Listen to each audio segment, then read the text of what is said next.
to make history as the first two to fly aboard Boeing's Starliner spacecraft. We are tracking liftoff of this flight test at 10:34 and 14 seconds p.m. Eastern Time from Florida's Space Coast to the International Space Station. I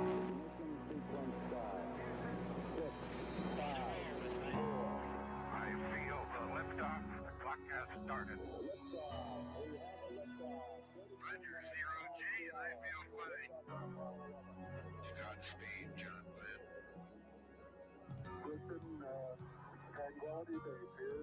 The Eagle has landed. Rocket Tranquility, we copy you on the ground. New possibilities are opening up for scientific cooperation between countries.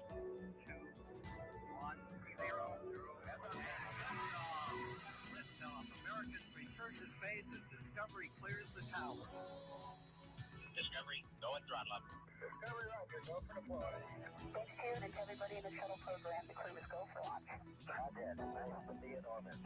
We have followed in their footsteps to get us where we are today.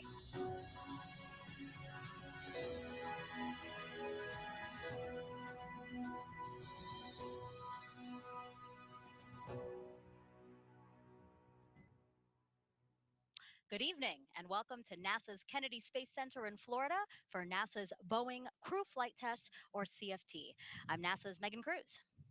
And I'm Dee Russell with Boeing Communications. Also joining us today is NASA astronaut Nicole Mann. Great to have you here. Thank you, Megan, Dee. I'm so excited to be here, a part of this historic flight. Go Starliner. Yeah, all three of us are very excited, and we're excited that you can join us today to watch and follow along for the next few hours. Because again, today is only the sixth time NASA astronauts will launch on a new spacecraft designed for crew, and it will lift off on a United Launch Alliance Atlas V rocket, which ULA just finished fueling cryogenics a few minutes ago. Now, both Starliner and the rocket stand ready on Launch Pad 41. You're seeing a beautiful view there from one of our helicopters at nearby Cape Canaveral Space Force Station's Launch Pad 41. And the last time an Atlas-class rocket sent humans to space was 61 years ago for the final flight of NASA's Mercury program. Over the next 5 hours, we will walk you through the launch of today's flight test. NASA and Boeing want to certify Starliner for regular flights to the International Space Station as part of NASA's Commercial Crew program. Nicole, why is it so important to have a second commercial spacecraft that can ferry astronauts to and from the International Space Station? Megan, it's so important. What we need is dissimilar redundancy taking astronauts to the International Space Station. That allows us to not be reliant on just one company or one rocket. It provides that backup capability so we can continue to have that sustained presence on the International Space Station and do all the science and technology development that we need for future missions like Artemis to the moon.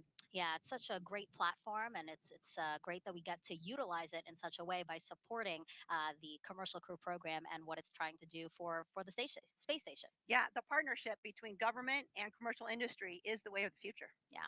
So obviously, everyone, Nicole knows a lot about the Commercial Crew program, the ISS, Starliner, and their two astronauts today, Commander Butch Wilmore and Sunni Williams, and that's why we asked her to be here with us.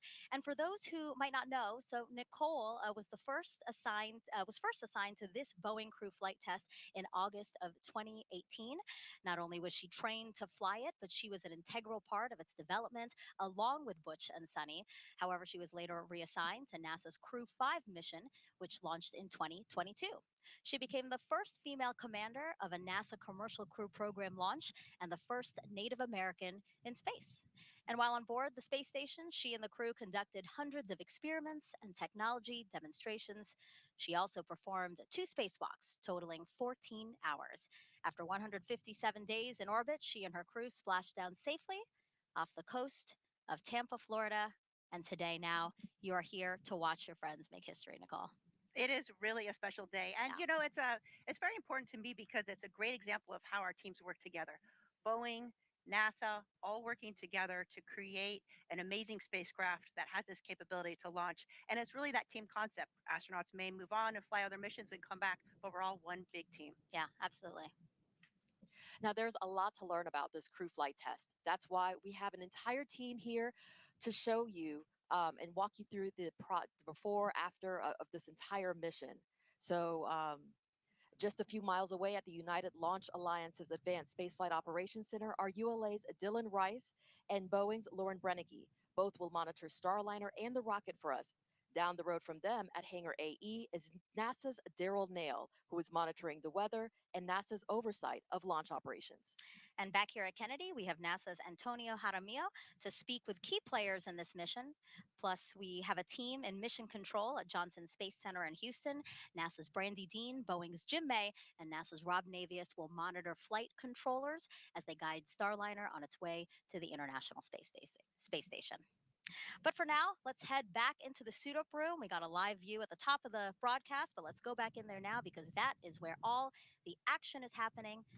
And right now we have a live view of pilot Sunny Williams there. She's sitting down talking to some technicians that are in the room with her. Nicole, what we are waiting to see right now, obviously they are suited up in their intravehicular suits, but we are expecting to see a pressure check on their suits soon, right? Absolutely. So there's a huge team of folks from David Clark and NASA and Boeing that are all working together to make sure the astronauts' suits are perfect prior to launch. And so they will get suited in. You can actually see Butch there. He's in the recliner with a visor down. He's going through his first leak check. So it looks like maybe he's kicking back and relaxing, but actually those suits, when they're pressurized, it's more comfortable to be laying back. Otherwise, you have some really hard pressure points. And so he's going through that leak check now. They're testing the integrity of the suit prior to launch. Yeah, so they're blowing air into the suit to inflate it. That's why we see him inflated there, and that's why his visor's down because we're making sure that it maintains the right pressure for any issues that they might have. The suit has to protect them. Absolutely. It is their life support system, really. And so, should there be a problem in Starliner, they will close their visor. That suit can inflate, and it has the pressure and also the air supply to keep the astronauts safe in the event of emergency. And Dee Nicole mentioned David Clark, so that's the company that worked with Boeing to design these suits we're looking at, right? Absolutely. So they worked closely with a veteran astronaut, Chris Ferguson, to come up with the details. It is a lot lighter than the traditional NASA astronaut spacesuits. It's about 10 pounds lighter. It's very minimal. You could see on the left side, right under maybe their name, that's where the umbilical will go in, and that's where the air would go into. The chippas, which is a soft helmet. The new thing about this suit is the helmets are actually attached to the spacesuit. It's actually like a hoodie, and that's where the communication cord is connected to, so that they're able to talk to flight control during their mission. And then, of course, they have gloves, as most suits do, and these gloves are touchscreen sensitive, as we do have a screen on our capsule.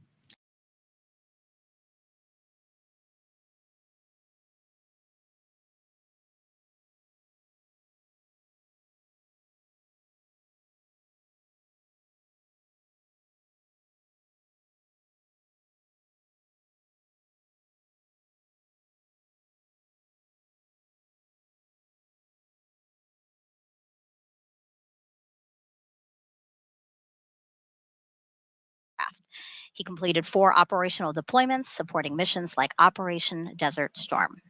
Before his selection to NASA, Wilmore was on exchange to the Air Force as a flight test instructor at the Air Force Test Pilot School at Edwards Air Force Base in California.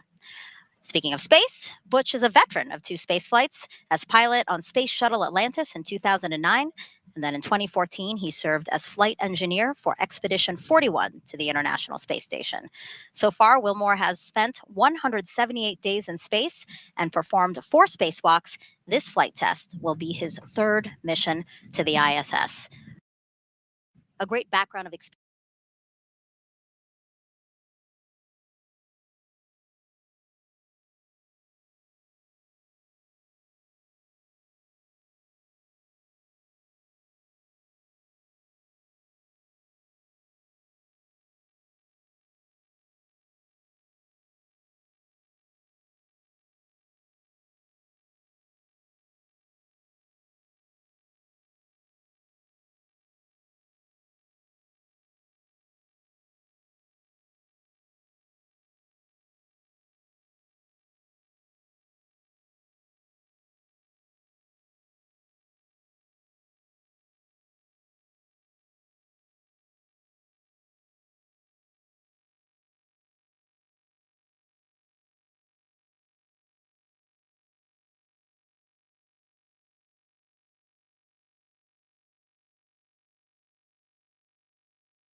Okay, so let's try that now.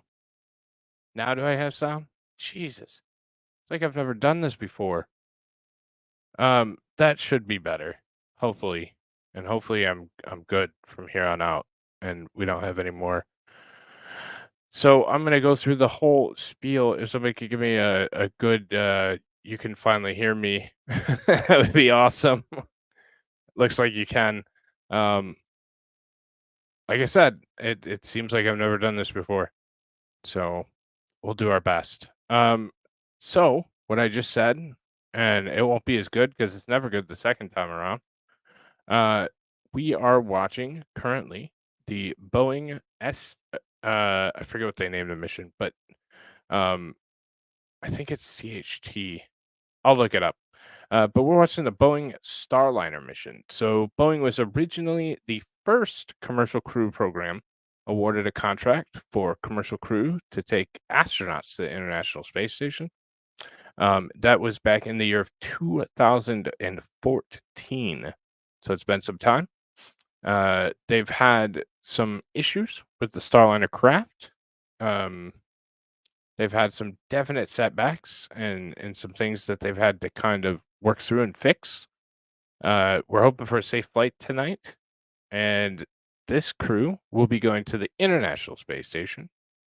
And yeah, it should be a fun ride, and hopefully everybody gets there safely. I'll jump in at times and give some more information about what is going on currently.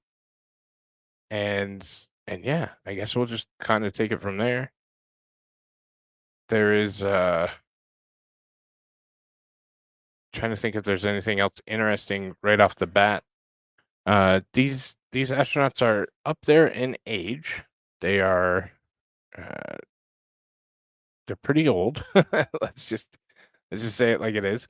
I believe one is 61 and one is 58. So they're up there in age for for an astronaut. So that would be interesting as well to see how that goes and how they handle spaceflight. So, well, CST. There you go. I knew it was something that started with the C, but CST is 100, and that will be Starliner. I've seen the Starliner capsule. There is a short when I was recently down at Marshall Space Flight Center in the lovely Huntsville, Alabama. Really good time. And if you've never been down, I highly suggest it. It's a fun place to go. It's not age, it's experience. Well, the problem is the G's and the stress that it puts on your body, the microgravity, the G force, all that kind of stuff. So I think they'll be able to handle it. You just always when they pick astronauts, they pick younger for a reason because the body's more resilient and all that good stuff. So I think it should be a good mission. Like I said, we're about 3 hours and 48 minutes away, and we'll pop back in and out when I have more to say about it. So we'll listen to NASA for a little bit. Again, this is leak check for the suits. So they're pressurizing the suits, checking for leaks, checking for any errors, or when they put them on, if there's any issues with the flight suit. So we picked up cryogenic tanking. Cryogenic tanking takes about just under 2 hours to complete and went very smoothly today. The vehicle right now remains in stable topping and all pre-launch checks are basically complete. The readiness poll has been completed for pad entry, and the blue team is, as you said, arriving at the pad now. Today is the 100th launch of the safe and reliable Atlas V rocket. It's the third flight of the 172-foot tall N-22 configuration.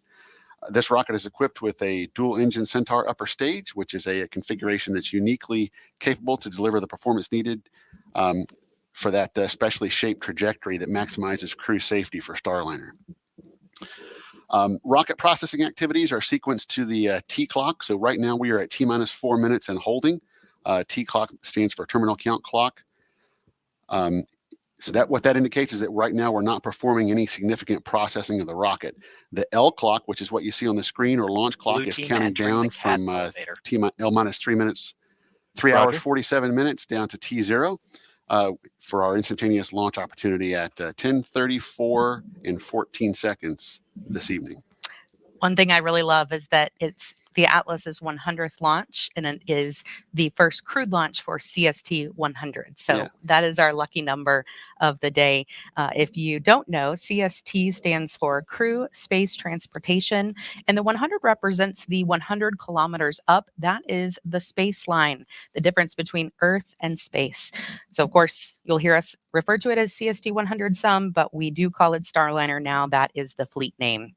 So let's get a check-in with NASA's Daryl Nail at Hangar A. Daryl. Thank you very much, Lauren and Dylan. And here at Hangar AE, the management for Commercial Crew Program is monitoring all the systems, including the weather. We just got a weather brief just about 20 minutes ago from the launch weather officer for the 45th Space Wing, Brian Benson, and it's looking pretty good. In fact, it's looking excellent for the local area here at the launch pad. You can see in this shot off in the distance some clouds off into the horizon. We may have some stray cumulus clouds that could form out there, but other than that, that is the only concern when we go into this launch tonight. The fact is that we've got winds that are onshore pushing the sea breeze storms, which are very normal this time of year here in Florida. They're pushing them well west of us. In fact, there's some storms firing up to the west, just west of Orlando, which is about an hour's drive of here. Thunderstorms are starting to form there. They have some lightning that is in the area.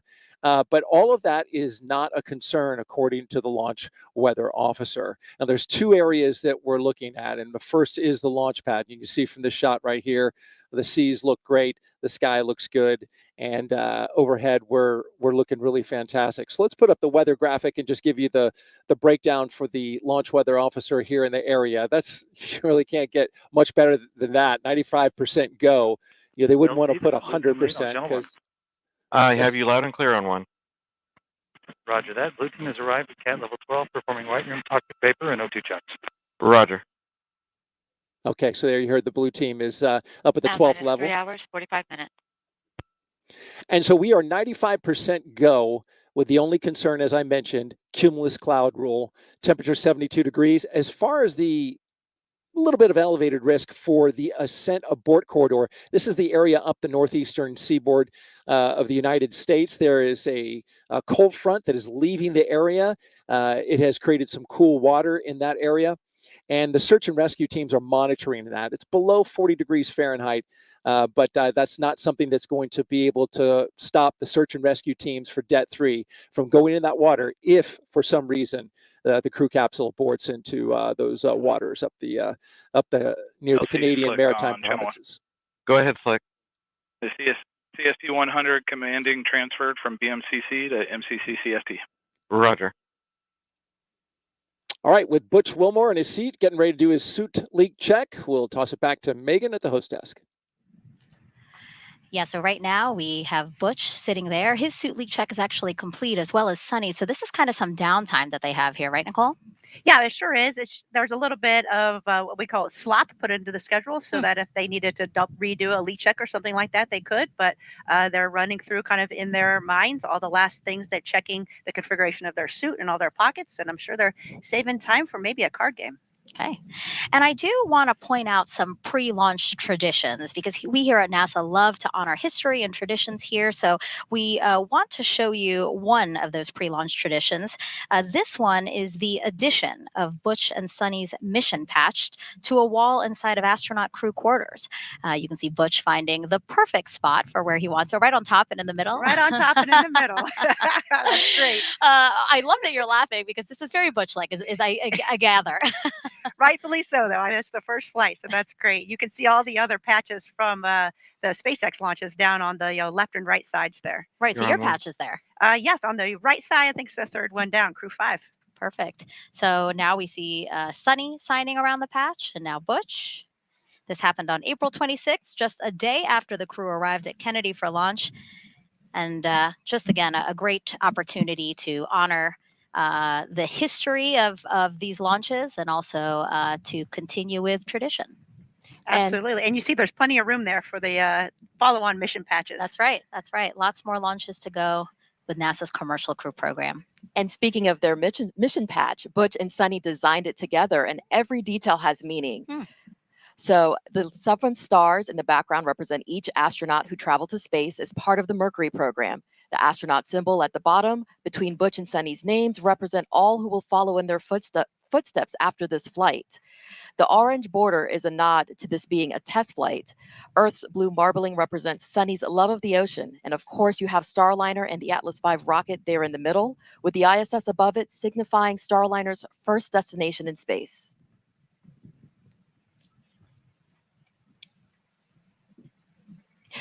We have teams at Mission Control in Houston monitoring Starliner's flight to the space station. Let's check in with NASA's Brandy Dean and Boeing's Jim May.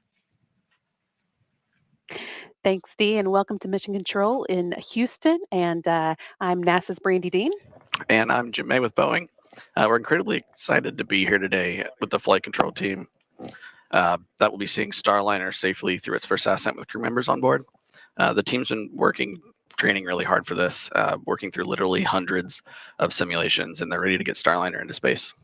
Yeah, the team today is led by Flight Director Mike Lammers, with Flight Director Rick Hempling working alongside to assist him with keeping an eye on weather. And on Lammers' other side, we have Canadian Space Agency astronaut Joshua Kutrick acting as today's Capcom. He'll be speaking to Butch Wilmore and Sunny Williams on the team's behalf, and he has a special interest in this flight since Kutrick plans to be on board Starliner the next time it launches as a mission specialist on Starliner 1 crew. LC, this is Lucy. This team's been on console since about 3:30 this afternoon, working closely with the teams in Florida. Just under 4 hours before launch, once everything was activated and ready for them, the Boeing Mission Control ground control team handed control over to these folks here, and they'll be the ones sending commands to Starliner from now on. That said, although they'll be busy, you won't hear too much from them as they move through the countdown with their colleagues in Florida.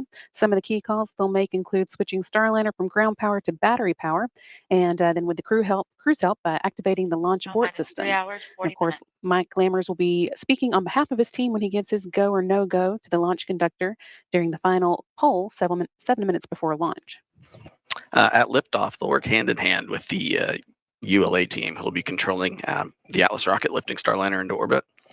For the first minute and a half of flight, we'll have Atlas and its solid rocket boosters providing the initial lift to get Starliner to orbit. And then later, the second stage Centaur engines finish the job of getting the spacecraft into orbit. They'll be done with their job about 12 minutes into Starliner's flight and then be jettisoned 3 minutes later. After that, Starliner will be on its own to make its journey to the International Space Station. So let's take a closer look at the details of what to expect during Starliner's ascent, coming up at 10:24 p.m. Eastern tonight.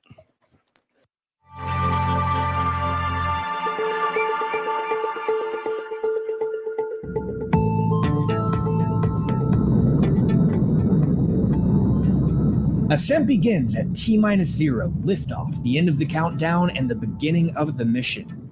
Shortly afterwards, at T+12 seconds, the rocket rolls, lining up Starliner with its target orbit and putting the astronauts in a heads-up position. Then, around T+40 seconds, max Q starts. That's also known as max aerodynamic pressure. This is a critical time when the atmospheric forces reach their highest. Next, at about +1 minute 35 seconds, the 2 solid rocket boosters run out of fuel and burn out, and about a minute later they separate from the booster. The Atlas booster engine continues to burn for almost 2 more minutes. Then at approximately +4:30, booster engine cutoff, or BECO. About 5 seconds later, the booster separates, and so does the ascent cover on top of Starliner. At around 4 minutes 45 seconds, the Centaur upper stage ignites, continuing the push to orbital speeds. Then a little after 5 minutes, Starliner is free of the atmosphere and doesn't need additional aerodynamic support, and the aeroskirt is jettisoned. After a long 6+ minute push from Centaur, main engine cutoff, or MECO, happens around 12 minutes after liftoff. Then, when Centaur successfully separates almost 15 minutes after launch, ULA's job is done. But Starliner is not quite in orbit yet. After a 16-minute coast, Starliner ignites 4 of its orbital maneuvering and attitude control, or OMAC engines, for the orbital insertion burn, and then 31 minutes after liftoff, the ascent profile is complete.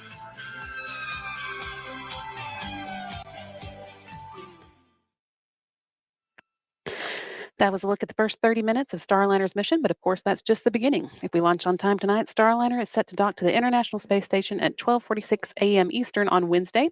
So next we're going to check in with NASA's Rob Navius, who is waiting on a launch just down the hall with the Space Station Flight Control Team. Rob?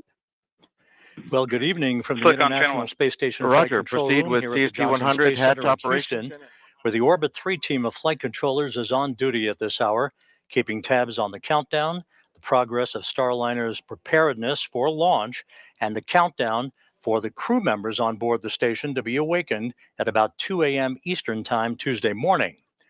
Once the 7 station crew members are awake, they'll move right into preparations for the arrival of Butch Wilmore and Sunni Williams late Tuesday night. High on the list for the station crew after their wake-up call will be the stowing of equipment currently housed in the passageway between the forward end of the Harmony module and the hatchway through which the Starliner astronauts will float as they enter the station following docking. Tuesday afternoon, there'll be a pair of mission management meetings, first by Boeing management to assess Starliner systems following launch, and the initial series of OCCs. Those are the operational checkout capabilities the Starliner crew will conduct to ensure that the vehicle is ready for docking. Following that meeting, the International Space Station partners will gather to give final approval for Starliner to press ahead with the critical phase of the rendezvous that begins tomorrow evening with the terminal phase initiation burn. So it's a busy 24 hours that lies ahead. We'll be here every minute to keep you posted. And by the way, at the time of launch tonight, the International Space Station will be flying 260 miles over southern Belgium. With that, we'll send you back to the Cape. Thank you to our colleagues over at Johnson Space Center. We are now 3 hours, 35 minutes, 10 seconds and counting from liftoff of NASA's Boeing crew LC flight test. Channel 1. Go ahead, flight. Firm ready for hold call authority comm check. Proceed. Stand by for voice loop reconfiguration. Roger.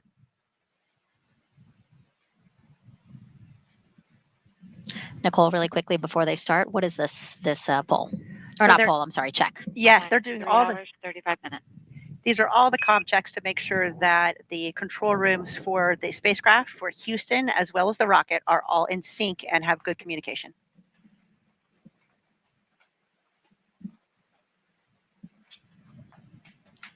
As we wait for that comm check, we are outside now, looking at the crew's ride to the launch pad. Because LC, before, SMD on channel 1 for a comm check. I have you loud and clear on channel 1. I have you the same, LC. SMD out. all right, we're actually going to go back inside because the card game is happening. And Nicole, talk us through what's happening right now. Okay, so there in the middle of the screen, you see Joe Akaba. He's the chief of the astronaut office. LC and flight, comm check on air to ground 1. I have you loud and clear on channel 1. Copy. I have you loud and clear on CST air to ground 1. This completes the whole call authority comm check. Roger. And they're playing a game called SCAT, which is essentially 31. You want to get 31 in your hand of the same suit, and you can decide to pick another card, or if you think you're close enough, you can knock the table. Looks like Sunny just knocked the table there, so maybe she thinks she won. Butch will get one more try to see if he gets 31, and then we'll see. And why are they playing a card game? Some people might be watching and going, wait, what? Yeah, maybe it does seem a little odd. It's tradition goes back, I think, as long as I've heard, at least some type of a card game, or, for example, for our launch, Josh Cassada, our pilot, he did a card trick. So it's just, if there's time, we do it. Of course, if you're running behind, you would skip the card game, but it's just a nice tradition and a chance for the crew to kind of take a breather before walking out to the rocket. And the purpose usually when they're playing a game is the commander has to lose, right? Yes, you want that to be, the worst thing that happens that day. Yeah. So it looks like Sunny, I don't know if Sunny, well, maybe Sunny won because really, again, I don't think Sunny has won because they continue to play. That's what I'm thinking. They're just dealt another hand. So we'll see.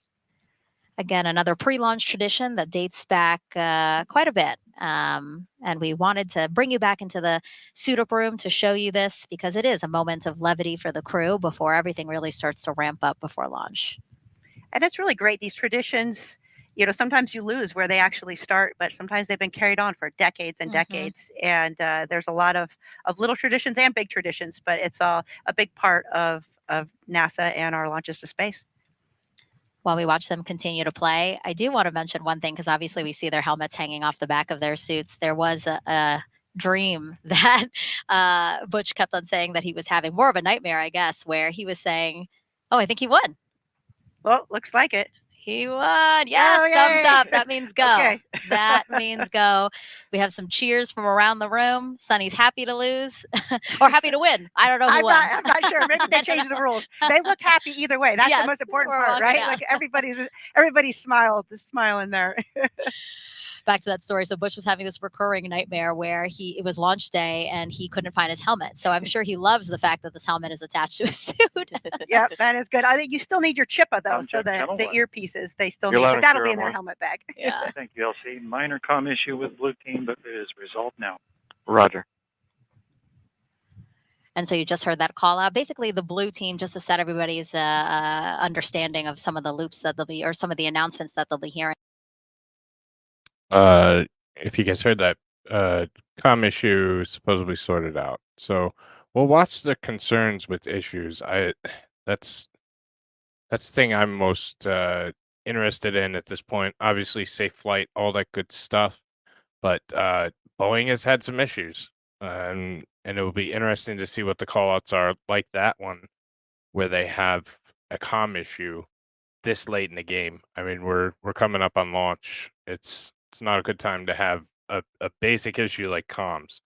And stuff does happen and stuff does fail, but it'll be interesting to see kind of how much and how often we get stuff like that.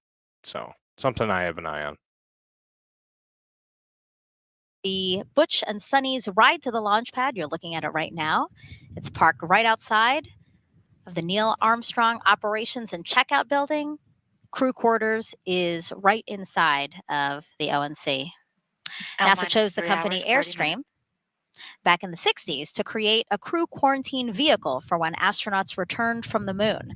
The picture you see there, President Nixon talking to the Apollo 11 astronauts inside said quarantine vehicle. And then during the shuttle program, Airstream created the first generation Astrovan. You see it there, a 27-foot motorhome that transported astronauts across KSC to their launch pads. You see Butch smiling there, one of his previous missions. Sunny also rode in that Astrovan. And now here's a closer look at the new Astrovan. It's wrapped with pictures of Starliner, has a license plate that says Ride to Space. When the doors open, steps fold out. The inside can seat up to 8 people. There's those steps. And there's with the room for the astronauts, portable air ventilators that keep them cool.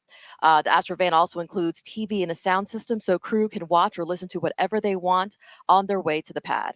Looking like a pretty comfy ride there, Nicole. You jealous? It's pretty sweet. It's a pretty sweet ride. So again, that is parked right outside. I love that Ride to Space license plate. That's cool. Yeah, that is. It's always nice to see these personal touches, you know, and again, to bring in some fun, right, to a historic mission. Now, Nicole, we're outside again of the ONC building, Neil Armstrong Operations and Checkout Building. Can you talk to us about the crowd of people that's there now? Oh, absolutely. So you'll see Butch and Sunny, their immediate family, will be there watching the launch, and then you always have a support astronaut. And for Oh, it actually looks like they've already left and the they're suit up matching. room. Look at they're matching their picture in the elevator. That's awesome. That's great. Yeah. So there you have Commander Butch Wilmore and pilot Sunny Williams. They've left the suit up room a couple of seconds early. They've walked down a hallway and are now in an elevator to go down to where you're seeing now. They will soon walk out the doors that are to the upper left side of your screen. They'll greet the crowd there before getting into their Astrovan. So again, Nicole, what were you saying about the people there? Yes, of course. There's Then there's always astronauts that are supporting the family. So I think flying in space is one of the most important things we do. And the next thing after that is supporting our friends that are flying to space and supporting their family. So you'll see Steve Bowen, who is supporting Butch's family. And they were classmates of the astronaut class of 2000. And then Doug Wheelock is supporting Sunny's family, and they are classmates in the class of 1998. Wow. Yeah, it's so nice to see the familiar faces, just to, again, get one more moment with your loved ones before a really important historic mission ahead of you. Butch and Sunny have been training on Starliner for years, and Starliner training takes place at Johnson Space Center, where they can simulate just about anything they may experience in space, even zero gravity. They performed a lot of their training inside a real-size mock-up of the Starliner at JSC, which just happens to be right across the room from a real-size mock-up of the International Space Station. And just down the road, they spent hundreds of hours inside of Starliner's simulators, running through various possible scenarios they could face during. Somebody's going to. It's not going to be me, though. I like my life, and I already pissed off Hillary Clinton. At 3 hours and 24 minutes before launch. Do you remember how you were feeling in this moment? Oh, absolutely. And, we walked out those doors a million times just being here at Kennedy Space Center for work and staying in the quarantine facility. But when you walk out and open those doors that final time before leaving the planet, it's really special. I remember feeling excited to see my friends and my family, but also feeling a really strong sense of calm because you're prepared and you are ready to go. So we'll be watching the clock to see if they're too excited to wait for the mark that they are. Who would come running out first? Would it be Butch or Sunny? What do you think? You know the answer. Okay, they'd be there together trying to write out. Yeah, I'm sure we'll also see a lot of NASA leadership here at crew walkout. Now they'll have to stay down kind of towards the other end of where the Astro van is because they have not been in quarantine with the crew. But it's always important that we have our leadership at NASA coming down for lunch. All right, let's try to squeeze in a social question. We have Danny on Instagram asking, what exactly are they testing? Well, Danny, they're testing everything. It's a new spacecraft. Of course, the spacecraft has launched uncrewed before on the Atlas V rocket, so we have great confidence in that system. But the crew on board, the integrated system with all the life support systems and our ECLIS systems, which is your cooling and your environmental system, of course, and then the piloting of the spacecraft. It is a fully automated spacecraft, but it has a lot of manual capability. So Butch and Sunny will be flying manual test points, and it also has a fully backup capability as well. So they'll be testing all of those components of the spacecraft during this mission. And to set the stage for, again, the moment of Butch and Sunny walking out these doors, again, the ONC building here at Kennedy Space Center. Inside was crew quarters, that same suit-up room that we have been watching them suit up in. NASA has used that very same suit-up room since Apollo 7 in 1968. That was the first manned mission of the Apollo program, so a lot of history there. And then those astronauts, as we said, for the missions subsequent to Apollo 7 have been walking out the doors, as you see now. Here they come, our CFT crew, taking their first steps outside for their historic flight test to the International Space Station. Commander Butch Wilmore and pilot Sunni Williams. LC Slick on Channel 1. Go ahead, Slick. Hatch open, ops complete. Confined space checks are nominal. Roger. You can hear Butch there saying thank you for everyone for being there. He said, let's fly. They're now walking over to their respective areas, right? Again, we have family and friends here to see Butch and Sunny.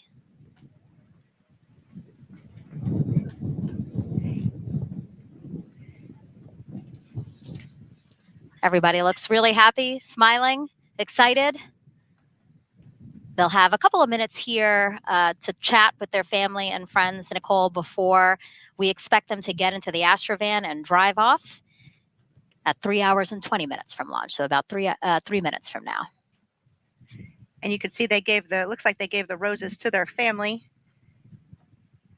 That's a nice touch. And then you can see other people that are watching or observing are kind of staying back behind that line there just because of the quarantine that the astronauts have been in for the past 2 weeks. Yeah, there's sections, right? There's the first section of people who have been in quarantine. Second section might be extended family who couldn't do the quarantine, and then we have the media, of course, covering this historic launch. And this is a special moment. I mean, it looks like it's crowded there, but it's really a private moment that you're kind of have with your family to exchange some words and give some final words of encouragement for those that are staying back on the planet and for the person that's leaving the planet as well. Yeah, both Butch and Sunny have said, they have included their family every step of the way of their mission. So really, they feel like their family is ready and excited and happy for them to embark on this journey. Absolutely, and your family is such a big part of this. Your immediate family, of course, your extended family, then your NASA family and your Boeing family. It's really everybody working together and supporting each other is the only way we can make these incredible things happen. Yeah. Less than 2 minutes from them to drive off to their launch pads. I do want to point out who's going to be getting in the Astrovan with them. So we will have a driver. His name's actually Rodney Perry, and he said, I could not pass the opportunity up to drive astronauts to a launch pad. I don't blame him. Yeah, that's pretty cool. And then we have a backup driver who's going to ride passenger, monitor again those communications that we're hearing over the loops, the nets, just to keep tied in with the operation. He said that Butch and Sunny are just down-to-earth, fun people, excited to, again, play a small part in their mission.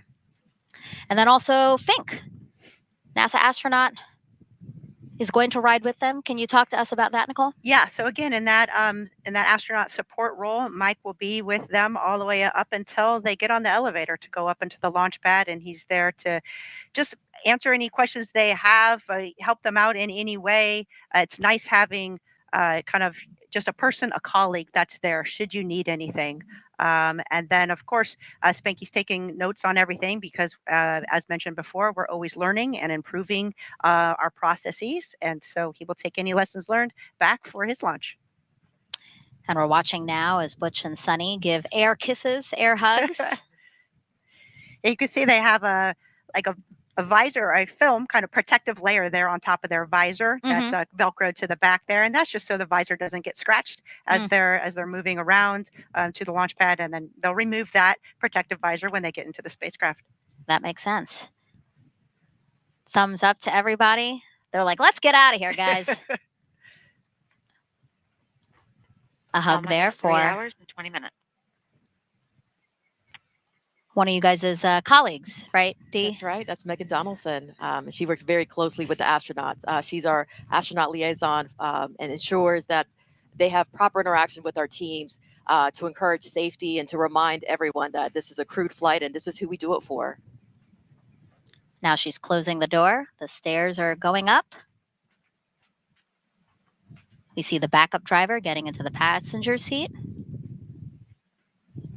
I always expect the Astrovan to zoom away or something, but for some reason it always drives so slowly. I guess safety first, right? Exactly. I was just going to say safety first. We have speed limits here on Kennedy Space Center. Yeah, don't you take those very seriously. You encourage people to beat those speed limits? Of course not. I'm sure everybody getting situated in there. The windows, they look opaque, but actually the astronauts can see out of them, right, Dee? That's right. So they'll be able to have views of the entire Kennedy Space Center as they ride to their pad. And what a beautiful time to be riding to the pad. We're about to see sunset here. Golden hour. Absolutely. It's gorgeous. And it's always fun because you drive out to the pad and there's a lot of locations, especially coming by the vehicle assembly building where the streets are just lined with folks waving and cheering you on. We expect the drive to take about 20 to 25 minutes from here to Launch Pad 41 on Cape Canaveral Space Force Station. So not on Kennedy Space Center property, just next to us. Again, about a 20 to 25-minute drive. How are you feeling on that drive, Nicole? We were definitely excited. I was in a car with Josh, as I mentioned before, who was our pilot for Crew 5, and we had a music playlist that we listened to. But we picked too many songs, so we had to kind of rush through to the next song because we wanted to get all those songs in. We had some songs that kind of hype you up, some songs that had some special, personal meaning to us, and then a couple songs that just as a crew were something that we really enjoyed together. Speaking of music, both Butch and Sunny obviously wanted to have some music to get them in the mindset as well. Butch said epic movie songs, which I'm sure doesn't surprise you. His phone has, he said, over 300 epic movie songs. And then Sunny has said she's more of a country pop kind of gal. So really that vibe is just, kind of relaxing with family on the beach. So that's kind of the music that they've been listening to get them in the mindset for today. Absolutely. I mean, you're definitely focused on, launch and the upcoming mission, but the ride over gives you just a chance to kind of kick back and reflect a little bit about all the work that's gone into preparing for this moment, all the teams of folks that have been working hard to make sure that this launch is as safe as feasibly possible, and then also to reflect 17 minutes. on your family and what a critical component they are to this mission. Seems there might have been a slight delay, but now everybody is back in and we are off. NASA astronauts Butch Wilmore and Sunni Williams now en route to Cape Canaveral Space Force Station's Launch Pad 41 with a full security escort. A beautiful aerial shot there to show you the convoy that will take them to their launch pad. Now, I remember, Dee, you said that inside there's a TV in there. And of course, we wanted to know what the astronauts will be watching while on their ride to their pad. And My song would be Barbie Girl, right? For the record. I hear you laughing, Nicole, because that is very much the two of them in a way to get them both amped up. As we've mentioned before, both are experienced naval aviators. And we actually have some old school pictures we'd like to show you now. We have a picture of Sunny back in the day. And that particular movie has significance to her because she said when she first got into the Navy, she thought about being a diver, but then she watched the first Top Gun movie, and she decided to go to flight school. So she ended up being a helicopter pilot, right, Nicole? That is awesome. That's a great picture. I have not seen that one before. Yeah. Yeah, Sunny was a helicopter pilot and a test. Wait, I thought our song was the If We Ever Break Up one from Fork Knife, right? Did you change it on me? Fun fact, he was actually a real Top Gun pilot. And Dee, you mentioned Chris Ferguson, a retired NASA astronaut. He's on the far right. Talk to us again about him and the fact that he, too, was a Top Gun pilot. That is correct. He LC Slick on Channel 1. Go ahead. Crew transport convoy is en route to LC 41. Estimated arrival to the roadblock is about L minus, I would say 305. Roger. OSM, LC. OSM. Crew transport convoy is en route to pad. Permit entry into FHA. Roger. So as you hear there, obviously comm checks of the crew, letting teams know that the crew is on their way. And yes, Megan, as you mentioned, Chris Ferguson is a former Top Gun pilot. He is obviously a retired NASA astronaut, but he did work for Boeing. As we mentioned, he assisted us greatly with Starliner, helped design the NASA astronaut suits, and he shared many of his stories from his Top Gun days, if you will. And we enjoyed hearing them. So I love that they all have that to share. And as we watch the convoy make their way across Kennedy Space Center here, let's check back in with NASA's Brandy Dean and Boeing's Jim May, who are monitoring things at Mission Control in Houston.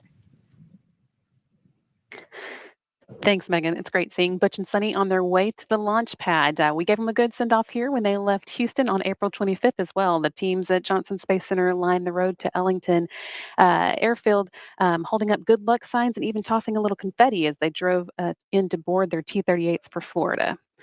Things have been going smoothly for the flight control team in Mission Control Houston. The team here took control of Starliner a little less than an hour ago, and they've been working smoothly through a number of the steps in their pre-launch checklist. One of the first things they did after coming on console was a weather briefing with the crew in crew quarters still. That was a quick conversation, though, as the weather is looking very good for today's launch opportunity.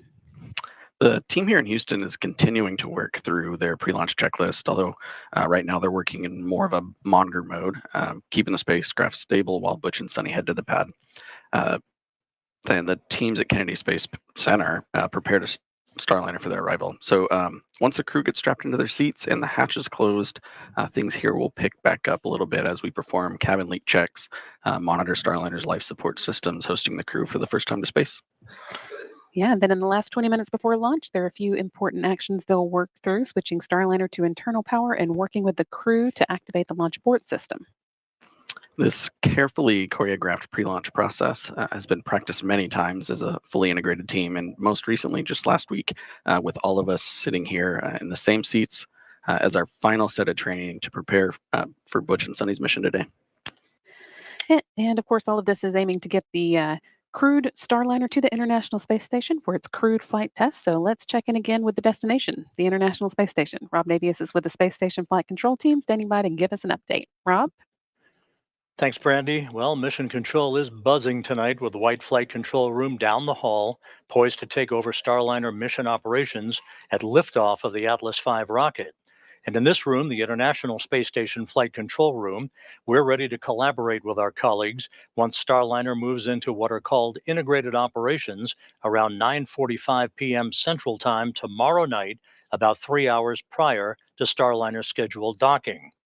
Once the new spacecraft is docked to the station's Harmony module, there'll be a period of about 2 hours to conduct leak checks on both sides of the Starliner Harmony docking interface before the hatches will swing open, allowing Butch Wilmore and Sunni Williams to enter the station, which has been home for both of them on previous missions. Wilmore and Williams will configure Starliner systems for docked operations, then will join the 7 Expedition 71 crew members for a typical safety briefing. That will be conducted by Station Commander Ali Kononenko of Roscosmos. The Starliner crew will transfer equipment to the station from their spacecraft and begin to settle in for their visit. Countdown clocks are ticking backward as we close in on the launch of this test flight. We're ready here in Houston, so let's go back to the Cape and our continuing coverage. Thank you.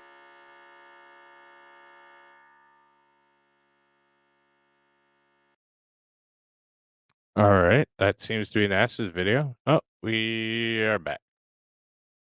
So NASA had a hiccup as well. Yeah, I mean, regardless of what company it is, it's really cool to see this kind of stuff taking place. There's a Mercury Redstone. Like, I'm really excited for him. I hope Boeing can pull it off and everybody gets there safely. But we'll get back to it. Hopefully, it doesn't screw up anymore. Apollo 7, Wally Schirra, Don Isley, Walt Cunningham, October 11th, 1968. Then you have STS-1 with astronauts John Young and Robert Crippen, which launched on April 12th, 1981. And then NASA SpaceX Demo 2 mission, Doug Hurley and Bob Behnken, May 30th, 2020. And of course, today you have NASA's Boeing crew flight test with Commander Butch Wilmore and pilot Sunni Williams. And as you pass by there, that's actually near C3PF where we refurbish and assemble the Starliner. And right next to that building, we have the historic vehicle assembly building here at Kennedy Space Center. And we should, of course, acknowledge that what will be the 7th time NASA will fly crew on a new spacecraft off our planet, and that will be the Artemis II mission next year. NASA astronauts Reed Weissman, Victor Glover, Christina Cook, and Canadian Space Agency astronaut Jeremy Hansen will orbit the moon, and their Space Launch System rocket and Orion spacecraft will be assembled in that vehicle assembly building. Let's check out what's already in work for NASA's return to the moon.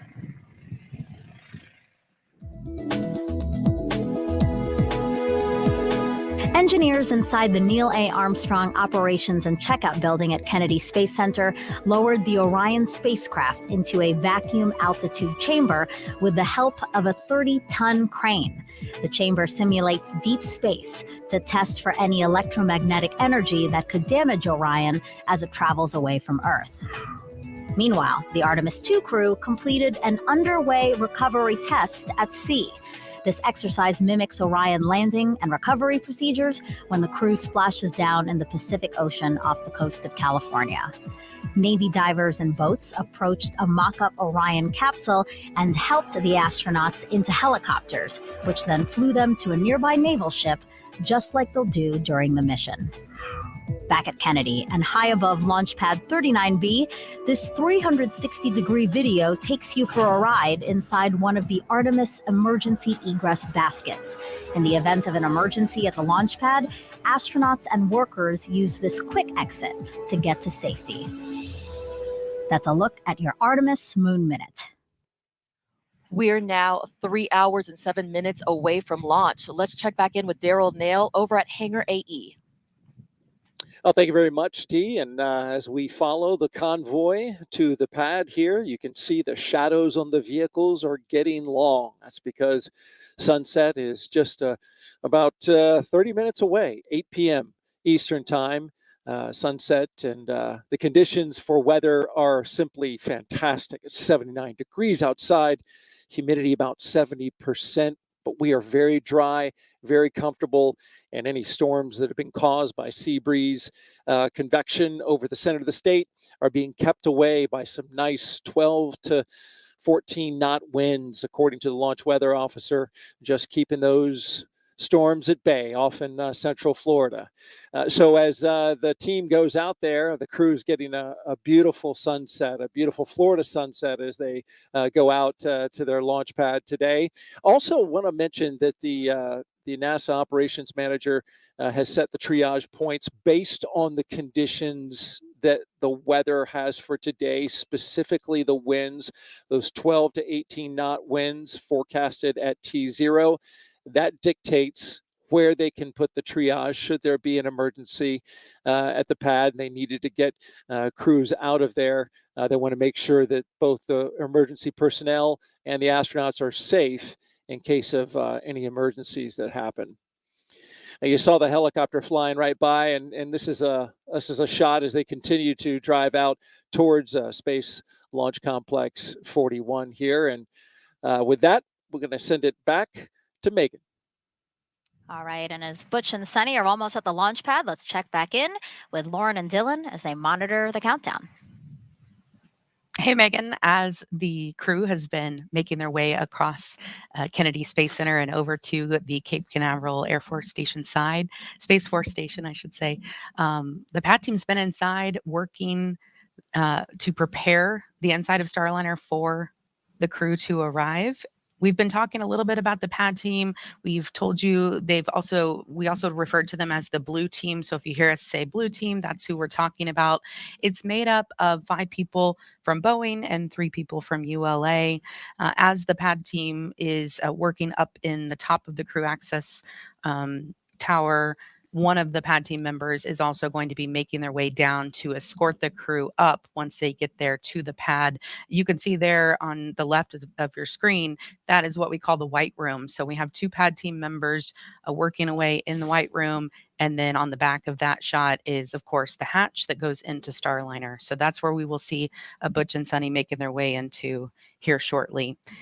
We're also about to see a pretty exciting moment. As soon as they arrive to the pad, they are going to be able to get a last second look at their rocket. They will first pull over to the side of the rocket and be able to look up at it and see it in all of its glory before they take off this evening. And they've done this 3 times before. This will be their 3rd time. They've, of course, gone to space in the shuttle and as well as the Soyuz. So they know how to go through these motions, but it's a little bit different and a little bit special each time. We have heard Sunny and Butch talk a lot about this spacecraft and how much they love it for its agility. Butch, if you've heard him in some of the recent press conferences, has even joked a little bit about how he feels so lucky to be in this spacecraft and how nimble it is, because he says he could really do barrel rolls around the ISS. LCO, go ahead. Of course. Yes, sir. Per step 150, 26 personnel, 26 entering FHA at this time. Roger.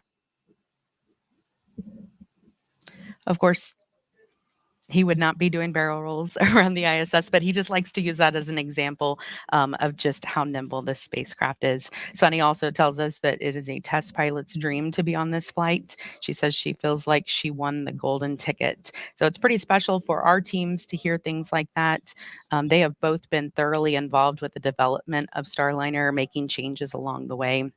They say that their fingerprints are really all over every procedure, every part of Starliner, even their spacesuits. They have been that involved in the makeup of everything. Of course, it is their goal to put Starliner through the ringer during this test flight and to prepare it for their friends who will take future rides on Starliner once we are certified and there are future missions on Starliner 1.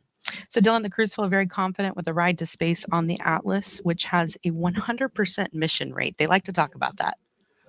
Well, Lauren, the Atlas V Starliner configuration was designed with a commitment to safety. One of the most reliable rockets in the world, Atlas V, is today carrying an extra layer of safety for its specialized duty of launching astronauts. We call that the Emergency Detection System, or EDS for short, and it was developed by ULA engineers to enhance the protection of astronauts riding atop Atlas Slick V. on channel 1. Go ahead. Ready for pad support personnel to perform OSE radio comm checks and proceed to ground level. Roger. And Lauren, as I was saying, that EDS system autonomously monitors the health of all of the launch vehicle systems during flight. If the EDS system detects an impending anomaly, it can trigger an abort faster than any human could possibly do. But the astronauts also have the capability to trigger a manual abort from inside the capsule. Along with that EDS system, we also have a dedicated ascent flight control team on console at our headquarters in Denver. During this, this is Slick. They're exiting the white room to grab the radio now. Okay, Roger, copy that. Yeah, during any human spaceflight mission, this team is monitoring the health and performance of the rocket during ascent to space. The engineers will provide a real-time status and collaborate. To be fair, a barrel roll in space is not as impressive as it is here. Just for, I mean, it'd still be cool. I'd still encourage it. But, yeah, it wouldn't be as impressive.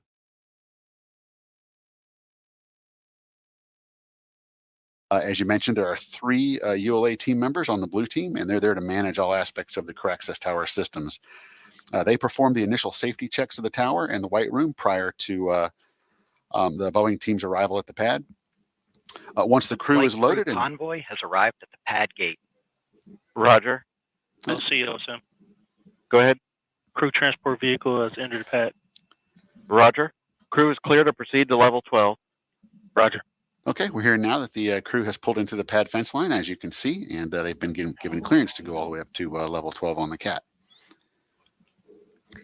All right, as Butch and Sunny make their way up to the rocket, and we are going to see a very historic moment here. We're going to pitch it back over to Megan and Dee and Nicole. Ladies. Thank you, Lauren and Dylan. Yeah, we just saw the Astrovan get onto the pad there. The rest of the security escort stayed behind, right, Nicole? Yes, they stay behind, and it's just the Astrovan that goes up there to the launch L-3 pad. hours. Time markers again, L-3 hours to launch. As we see Butch and Sunny and NASA astronaut Mike Fink get out of the Astrovan. You can see Mike taking some photos there already, which is he's always great at commemorating the moment. Yeah, I'm sure that he's very excited again to see his friends. And this is a special moment right here when they get a chance to look at the rocket. So Butch and Sunny walking ahead there. They're going to take a look at the rocket, which you see on the upper right-hand part of your screen, kind of behind the building that's there. You see the A, that is the structure there that's holding the rocket up. Again, a really wonderful moment for the two of them to take this all in. You know, and it's amazing. You do it, it feels like 100 times in training, and maybe there's a rocket there, maybe it's not. But the day you look up and you see your spacecraft on top of that rocket and you know you're about to climb on board, it feels very different. And this shot, it shows how massive this rocket is, really shows the scale of just what they're about to do. How did you feel, Nicole, when you took a look at your rocket before getting on it? I was amazed. As you know, as Dee mentions, amazed just how massive it is. And it's just incredible to think that we as humans can come together and build something so incredible, launch humans into space, and to do it safely. And again, this must be emotional for Mike Fink as well, because right after this flight, and once Starliner is certified for those continued flights to the International Space Station, it'll be his turn. Yeah, he and Scott Tinkle will be headed up on Starliner 1, hopefully not too soon. And so the three of them now back in the Astrovan driving around to the elevator that will take them up the crew access tower, specifically to level 12. And that is where they will get into the Starliner spacecraft. And this is where Mike will leave them, as we talked about. He's doing kind of all the last checks to support them. He'll hand them their helmet bags, which contain everything that they need to take into the spacecraft that they're not currently wearing. The vehicle has arrived at the base of the CAT. Roger. So they'll have their checklist, their ascent entry checklist, their chippas, of course, which are their headsets, their gloves, and then maybe a Sharpie or a pen. The crew kind of can decide what particular things that they want to have with them in their helmet bag. And so probably that handoff is happening off camera now. Again, think handing off helmet bags. LC Logs 2. Go ahead. For your awareness, we've just had a quick instance of some topping oscillations, and I've manned my system into a stop flow. Roger. And so you're going to pause here for 5 minutes? That's affirmative. Roger. Advise when you reinitiate. We'll go. And you can see it looked like the blue team was actually carrying their helmet bags, and the flight crew has entered the CAT elevator. Roger. They're escorting their Butch and Sunni onto the elevator. All right. And as they close the elevator door, we will see them reappear on level 12. Go ahead, Blue Team Lead. In conjunction with the topping oscillations reported, we're getting a unusual audible associated with that. Roger. Locks 2, LC. Go ahead. Yeah, Roger. Is there any expected venting up in that area? Roger, LC. We're starting to see the oscillations at the top of the OLED space dampen out little by little. We're going to observe it for a little bit longer here, but at this time we don't see any issues with the tank health this time. Roger. Suspecting maybe just a different sound coming out of the Centaur vent valve. And you can hear that communication there from affirmative, LC. Roger. United Launch Alliance. They're, of course, monitoring all the instrumentation. Blue Team Lead, LC. Go ahead, sir. Roger. Appreciate the comment. Just advised if anything significant changes. Yes, sir. They're monitoring the instrumentation very closely, and then we'll talk about. The flight crew have arrived on CAT level 12. Roger. Anything they see that is, potentially off nominal, and they will investigate, and you could hear them reporting to the rest of the control teams. They will continue to monitor, and of course, if there are any issues, they will let us know. But at this point, it sounds like they're just looking at some instrumentation. Yeah, I believe they said something about a stop flow for maybe 5 minutes, and they'll monitor that and hopefully be resuming after those 5 minutes. And what we're seeing now is, again, pilot Sunny Williams now on level 12. So what's happening now is Butch is going to the bathroom. Very important. It's his final opportunity to go to the bathroom before launch, right, Nicole? Yeah, and believe it or not, that is at a very important moment. You want to take that time there. And it also gives, your other crew member a chance there, like Sunny is, to look out the top of the launch tower, which is just an incredible view. You can see the wind is really ripping, as you can see Sunny's hair getting blown around, but it's a great view looking down. I'm sure that sunset over the Cape is pretty special at this point. Yeah, it's wonderful that this isn't a night launch, because obviously at night this place is pitch dark. So it's nice to have a view from up there for them. And you can see off to the left there, that is the crew access arm that's headed out to the white room. So once they're complete with their restroom breaks, then they will head down the crew access arm. Go ahead. Yes, sir. Crew transport vehicle is clearing the pad. Roger. And here they go. Butch and Sunny walking across the crew access arm to Starliner, their ride to space. So and now, OSM, proceed to south fallback. Roger. So now they're in the white room being greeted by some of the pad team members. That's going to help them ingress into the Starliner capsule. But before they do that, you can see Butch has a Sharpie in his hand, and he is actually signing a mission patch that they have put in the white room. It may seem like we do a lot of signing and a lot of patches, but it's important, the traditions, and not only for the crew, but for all the team that supports. So you can see all the Boeing folks there in the white room, and Sunni and Butch have worked with these folks for many years, and they are going to do all the final checks and get them in the spacecraft. Really, Sunni and Butch put their lives and making sure that they're ready to go in their hands. So you can see them gathering there for some words prior to getting in the spacecraft. I love seeing this moment again. Another opportunity for them to get together, possibly a prayer. We know that Butch is a man of faith. Discussing the room here, we're almost at the end of our 5-minute timer for restarting flow with the oscillations. Recommendation from IFS is to resume flow and then immediately initiate a rechill process once we have regained our topic state. Roger, I concur. Proceed. You can see it looks like the Butch there is taking the patches from the crew that are helping them get suited up there in the white room, and he'll fly those patches to space and then return them to the crew members when he returns safely. And simultaneously also happening, you'll see the pad team members with different bags, and that's basically them making sure that Butch and Sunni have everything they need before they get into the Starliner spacecraft. Yes, you can't check too much. So you will double and triple check, and you'll have your buddy check you out as well. You want to make sure that you have everything situated just perfectly. You can see Butch there. He's hooking up the comm cord from his chippa to his spacesuit. And what we'll see is Butch going through the ingress process first, and then Sunni will observe from the outside here, and then it'll be her turn to go inside. Yes, and there's a lot. You can see that the Boeing folks have suits on, have hairnets on, have gloves on, have masks on. The white room is a clean room. It's environmentally controlled. We want to make sure that the environment inside the spacecraft has the proper humidity, that there's no contamination, and we are, it's very important that there's no dust, hairs, rocks, anything, any type of FOD that could get into the spacecraft or into the hatch. So it's important that we keep this room clean and pristine.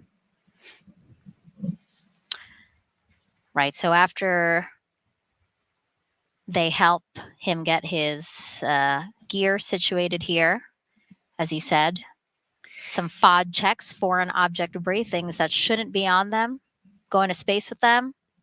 So make sure they take them off. So you see that white pad on the floor there, Nicole, that's like a tacky mat is what they call it.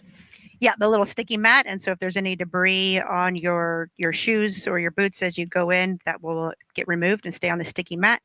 You can see that they're helping Butch put on his wrist. He's got a wrist mirror as well as a wrist light that they helped put on. He also has a watch, and he has a cover that's on his watch. You can see that wrist mirror there on his right forearm. And what do they need a light and a mirror on their forehead? Why do they need those things? Well, really that mirror, remember we saw how during that leak check, how Butch lowered his helmet and then zipped his helmet all the way around. So you can't by yourself see confirm that helmet is fully zipped unless you have a mirror or your buddy can look at it and see it for you. So it's really for safety of flight. And if you needed to, of course, when you're strapped in, you may have limited visibility. Of course, if you're pressurized or something, that's even exacerbated. So that mirror allows you to gain more views of the spacecraft and to check that your helmet is properly zipped prior to pressurizing. And now we are inside the Starliner spacecraft. And as Butch gets settled into his seat, let's toss it over to Lauren and Dylan inside with the launch team to walk us through what else will happen before Sunni gets in. Go ahead. This time, flow has been reinitiated and a rechill has been issued. Roger. Megan, thank you. We are taking a new view now. This is Blue from team lead, Elsie. This is from one of the 4 different views we have inside Starliner from our Mustang camera system. And this shot here, of course, is up close on our commander, Butch Wilmore, as he gets settled into the seat here. This is the commander's seat. So he, you saw him there sort of crawl across some of the other seats to slide all the way over. Part of the reason why he goes in first is because he is the farthest to crawl across there. So 2 different pad team members helping to get him settled in. He will sort of do a little bit of a shimmy to get perfectly into the seat and comfortable as they start to strap him up. And you can see them working across his belt there, as well as some of the straps on his legs. We're also seeing Sunny walk down back toward the white room now. LCOSM. Go ahead. Yes, sir. Per step 160.24. Personnel have exited FHA roadblock. Roger. All right, and back inside Starliner. Again, we have these two pad team members who are helping Butch get settled in here. They won't start with Sunny until Butch gets completely in. These seats that they're in, actually, Butch and Sunny made some recommendations when they started the process of getting fitted into them. They wanted to add a little bit of extra padding to their back. So that's just one of the ways that they've been involved in making changes along the way. And they say that, every little change that they make, they want their friends, the other astronauts who will fly Starliner in the future, to look back and thank them for making, this the most comfortable and pleasant ride to space for them. Now, right in front of Butch there is the Starliner console. It is a display with a mix of screens and switches and knobs. It also has two hand controllers, so he'll have one down to his right as well as a one on his left. And that console has really been simplified from Blue team previous... lead LC on one. Go ahead, sir. Yeah, Roger. Just for your essay, we are executing another center locks retail. Yes, sir. We did notice that. I apologize for being off net briefly. I had to do a crew assist. The audible that I had reported earlier concerning the chattering sound is greatly diminished, but it is still present. Roger. As I was saying, the console there has really been simplified for maximum efficiency from some of the previous spacecraft that they've both been on. The shuttle had thousands of switches and indicators, but Starliner has about 85. And Butch and Sunny have told us that they really like to be able to get their hands on those switches and the hand controllers. Of course, they're both test pilots at heart, and aviation is in their blood, and so they like to be able to get their hands on it. They will be doing some manual flying about 1 hour after they are in a safe orbit, so about an hour and a half after launch, not too far from now. They will be grabbing those hand controllers and flying Starliner. Of course, it was built to be completely autonomous, and future missions, we don't expect them to ever need to take their hands onto the console, but this is a test flight, and so we are going to test out all of the capabilities of Starliner. The other seats that are in Starliner today, the third and fourth seat, are filled with cargo. The fifth seat has a flat plate on it. So Sunny will sit right next to Butch. And we saw them give us a little demonstration in a press conference recently. They sat down next to each other to kind of show us how they sit in this spacecraft, and they said it was quite roomy. They had elbow room and they could move around. They gave us another example of what they've been like in previous flights where they've been a little bit tighter, so they were happy to have the extra space here. This process takes about 15 to 20 minutes to get Butch completely ingressed. But Dylan, our teams have really been working for the last few days leading up to this launch. It didn't just start in the last few hours, right? Yeah, that's right, Lauren. So we actually rolled the rocket out to the launch pad on Saturday. And once the rocket was rolled out, we made those connections, like I said before, to all the pad utilities. So the propellant storage farms, pad power systems, the environmental control systems. And once all that was done, then we loaded the RP1 rocket fuel onto the Atlas first stage. RP1 is not cryogenic on Atlas V, so we were able to load that early prior to launch day. So we did that on Saturday afternoon, and with all that work complete, we wrapped up our activities on Saturday in preparation for our launch opportunity today. So this morning we came in at 11:15, powered up the launch vehicle, started doing all of our avionics checks and all those final configurations, and double checking the configuration of the pad. With all that complete, we went ahead and loaded all the cryogenic propellants on board Atlas and Centaur. And we are seeing Sunny make a phone call right now. I think we might be able to actually see who's on the other end of that call. LCSY on 1. Go ahead, SYS. Step 170, L1 balloon cycle task is complete. Roger. So there on the left side of the screen, we are taking a look into the BMCC. And there's a bit of a surprise happening right now. Sunny is making her phone call to a man named Bill Barr. He is a Boeing employee working there in the Boeing Mission Control Center. And he is the responsible engineer for the ECLSS system, which stands for Environmental Control and Life Support System. Now, obviously, that's a very important system for flights with human on board.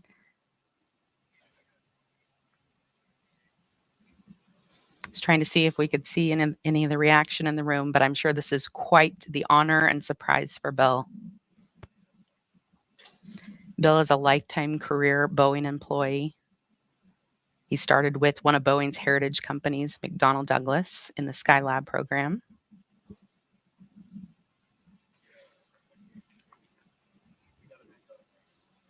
His teammates told us he is one of the greatest mentors anyone could ask for. Just a great teacher, knowledgeable, kind, and incredibly patient. Couldn't hear anything better from your teammates. Airground 1 is on listen to. And we're going to start hearing some comm checks here as Butch gets connected.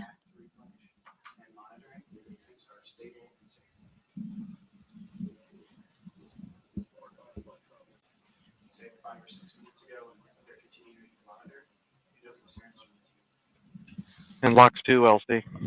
Go ahead, LC. Roger, do you have a status update? At this point, we're back into stable topping replenish. Still monitoring our delta P measurements in the tank, but things are looking more favorable. We'll inform you if we start seeing oscillations again. Roger. Houston, CDR, Starliner, from Starliner, comp check on Airground 1. That was 100%. Yeah, we're just gonna see how it works. Like we're just gonna let it go and see what happens. Gotta love Boeing. Man, like I don't know the extent of the problem. It seems like it's something they could potentially work through. But yeah, this has been a failure point on previous missions for Boeing. So that's always concerning when you have something that's been a repetitive problem and it happens on launch day. Never a good thing. Never a good thing. So we'll keep our eye on it. So you just heard that call there. They are turning the suit fan on. And it looks like they're actually a little bit ahead of schedule here. This is something we were expecting to happen in about 7 minutes. So running pretty efficient today, and they will be, doing their best to see how quickly they can get this done, because of course we'll have 4 or more astronauts on future missions.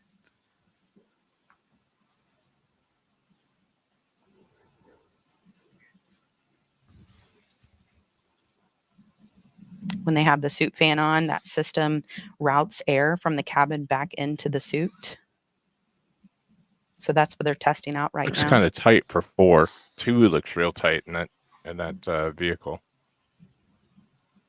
You can see Butch has some paper procedures in his lap. He will use paper procedures until they get up into orbit. And then once they get up there, they will have tablets they pull out with the rest of their procedures.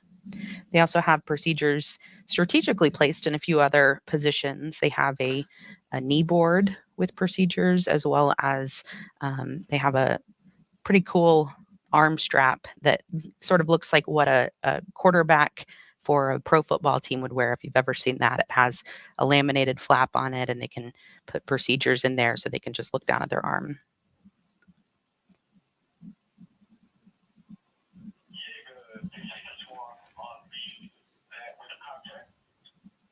So, Lauren, I believe Butch did play football, right?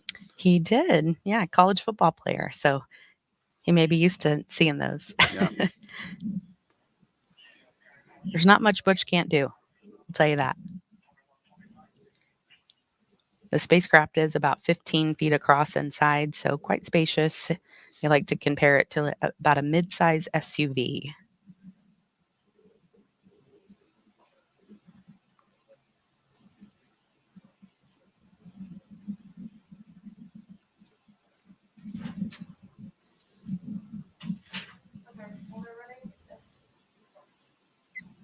One of the tests that will be happening once they get up to the space station is called the Safe Haven test, and it's one of our flight test objectives. And they will actually pull in a couple of the astronauts who are already on the space station into Starliner with them and go through some procedures to be able to prove that Starliner could actually provide them sort of a lifeboat if they ever needed it, if there was a problem on the ISS. So we'll get a chance to see probably about 4 astronauts in there during that time.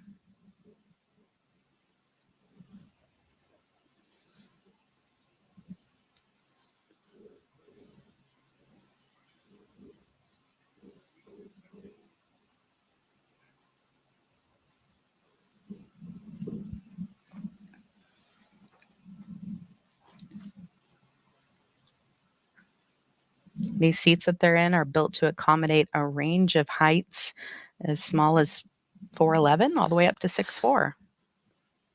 So if you had any preconceived notions about what size you have to be an astronaut, not in this case.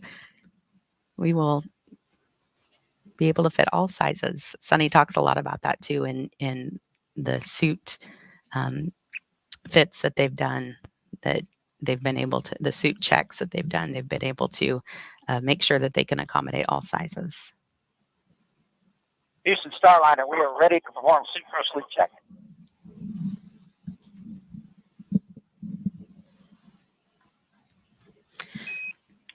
Starliner Houston, we copy. Ready for suit gross leak check. CDR, we're ready.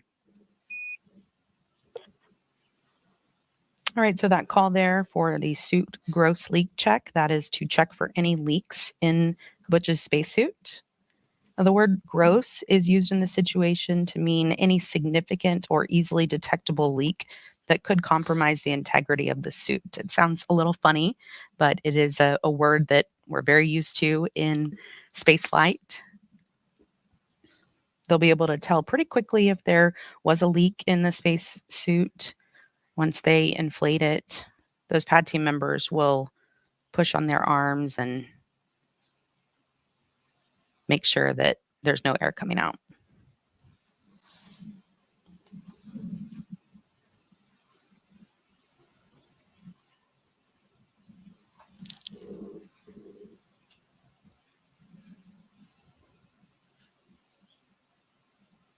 These suits are about 40% lighter than suits they've worn in the past.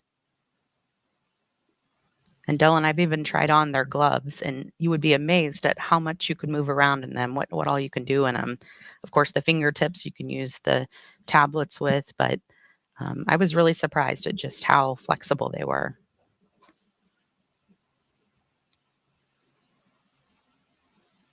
Starting to get darker over Space Launch Complex 41. Leak check on CDR.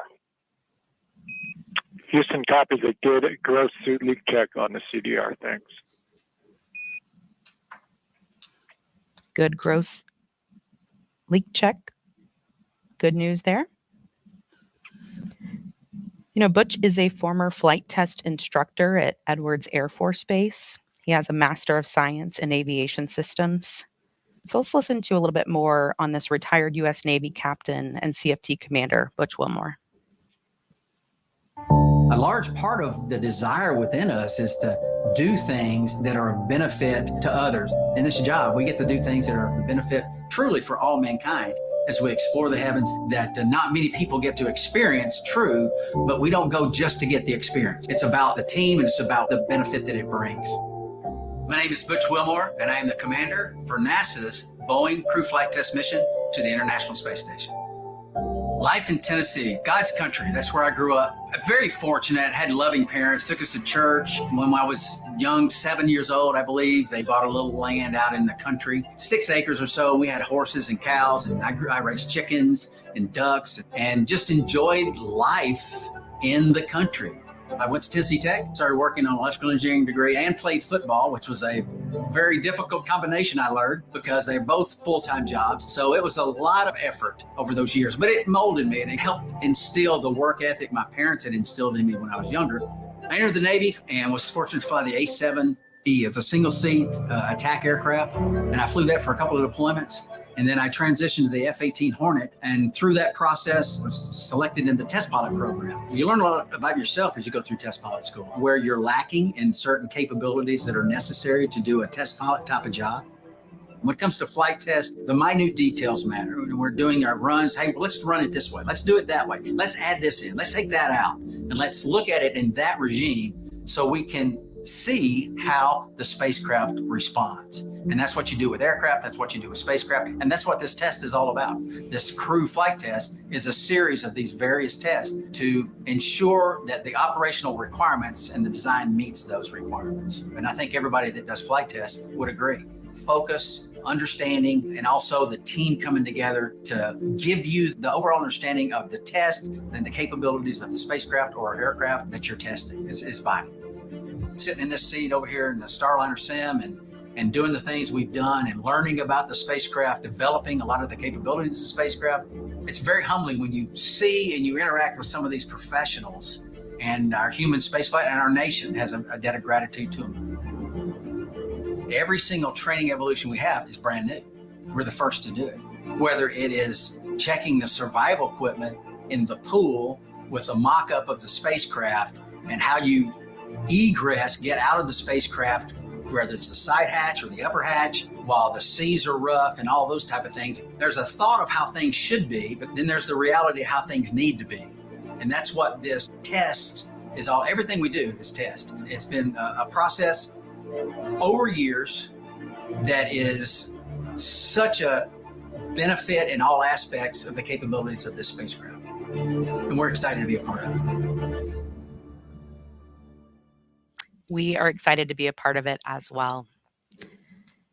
As they are starting to finish up with Butch, one of the things that was really important to him was to take the name tags of every single one of the pad team members up to space with them. And this is a tradition that dates back to shuttle, but typically they would take just 2 name tags, the 2 folks that are working with them there in the spacecraft, but something he really wanted to do was take the name tags of all of them. So pretty special honor for those folks in the pad team. Now, Dylan, what's been going on with ULA as we've been focused here on the crew? There's a lot going on in the background. Well, Lauren, that's right. So there's a couple of things going on down in the control room. As there has been some conversation on the net that folks would have heard, the propulsion team is actually active, kind of maintaining the propellant levels in the cryogenic propellant tanks, and that'll continue right up until we enter the terminal count. Our avionics testing is all complete for the day, so it's relatively quiet on avionics row at the moment. The launch conductor and his team are going to be listening very closely to all the activities on the pad, and we've heard some of that communication between LC and the blue team lead as they report back and forth on the activities that are up on the crew access tower right now. And as part of that, the ULA and the range safety team are also monitoring all of the activities as well with a keen eye on safety.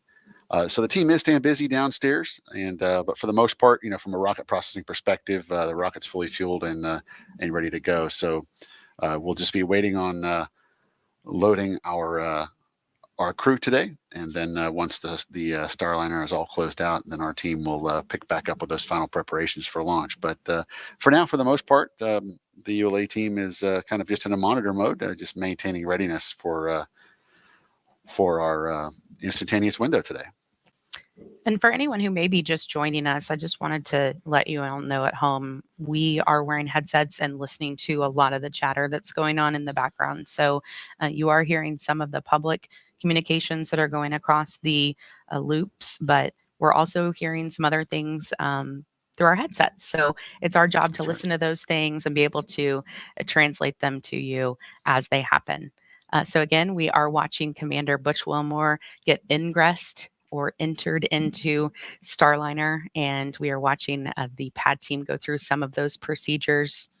one of the things I really wanted to mention about the seats is, some people might not realize that they're actually sort of laying on their back in this position. And Sunny tells a story about it, that, they were both on shuttle, and shuttle landed with them sitting in sort of like a chair, like you would sit in a chair. That's And so that, they use liquid they oxygen. studied Here, the I'll turn it impact. down. They use liquid oxygen. Liquid oxygen is cryogenic, so it's well below zero, minus 240. So when it interacts with the air, even on the outside of the space shuttle, it condenses and forms clouds. So so it's just really, really cold. So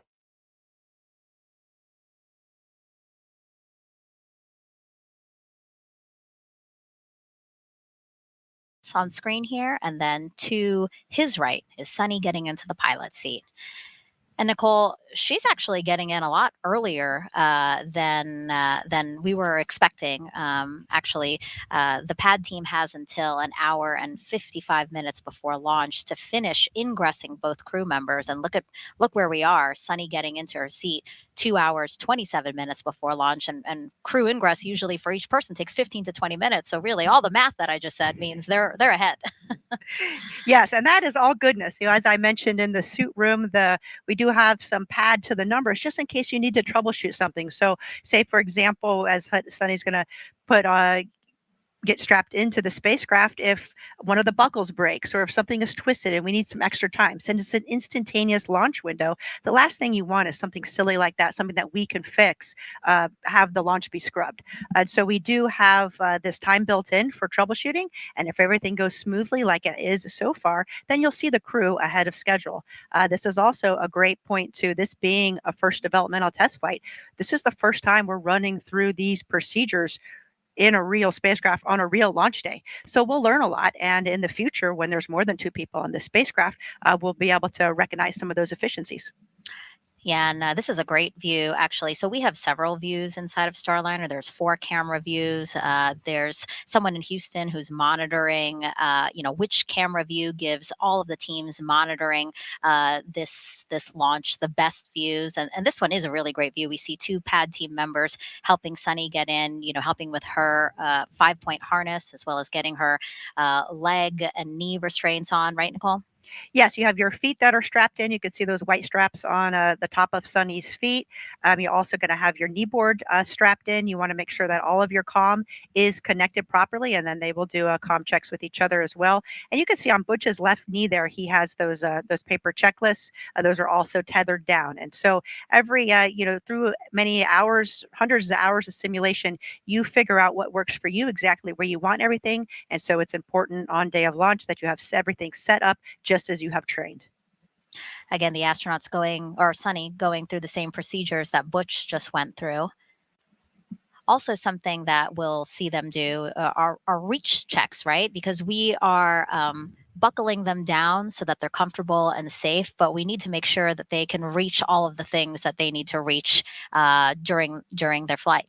Absolutely. And of course, they've done that in training and on mission dress rehearsal. But again, you want to double check and day of. So, Linda, to answer your question, it doesn't seem like there's any rhyme or reason. It seems like they were rather instrumental in development of the craft.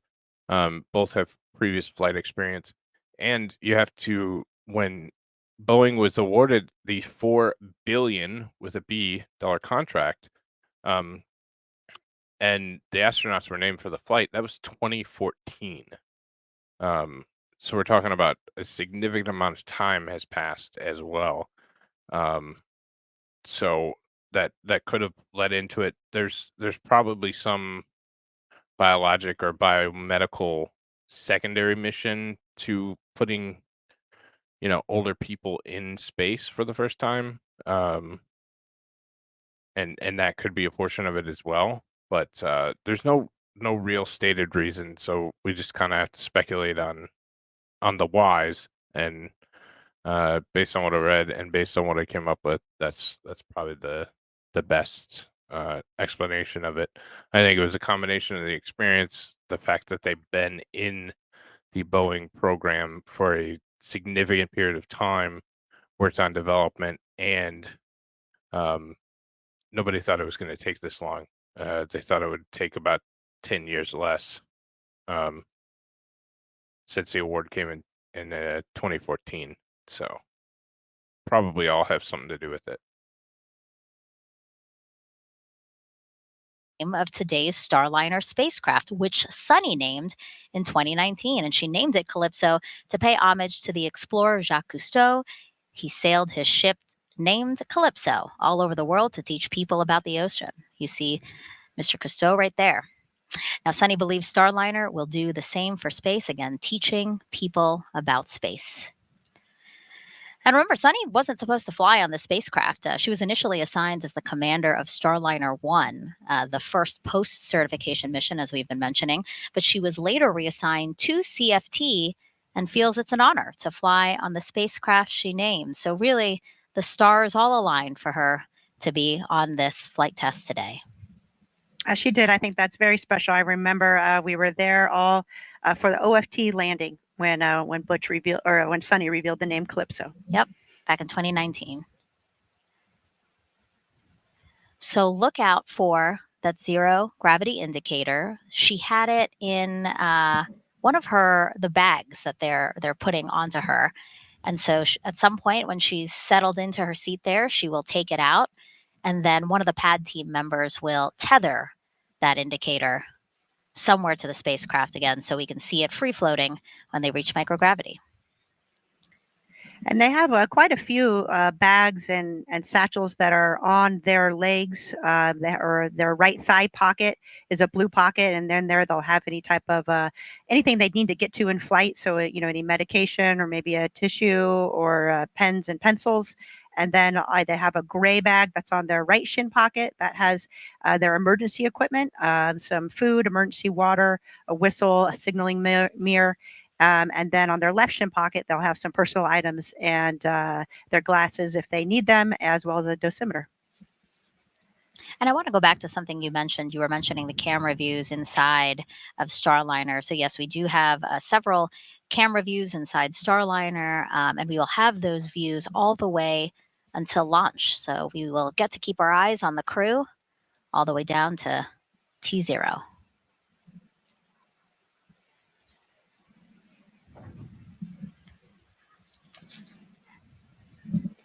Now I want to mention some of the pad team members that we have here.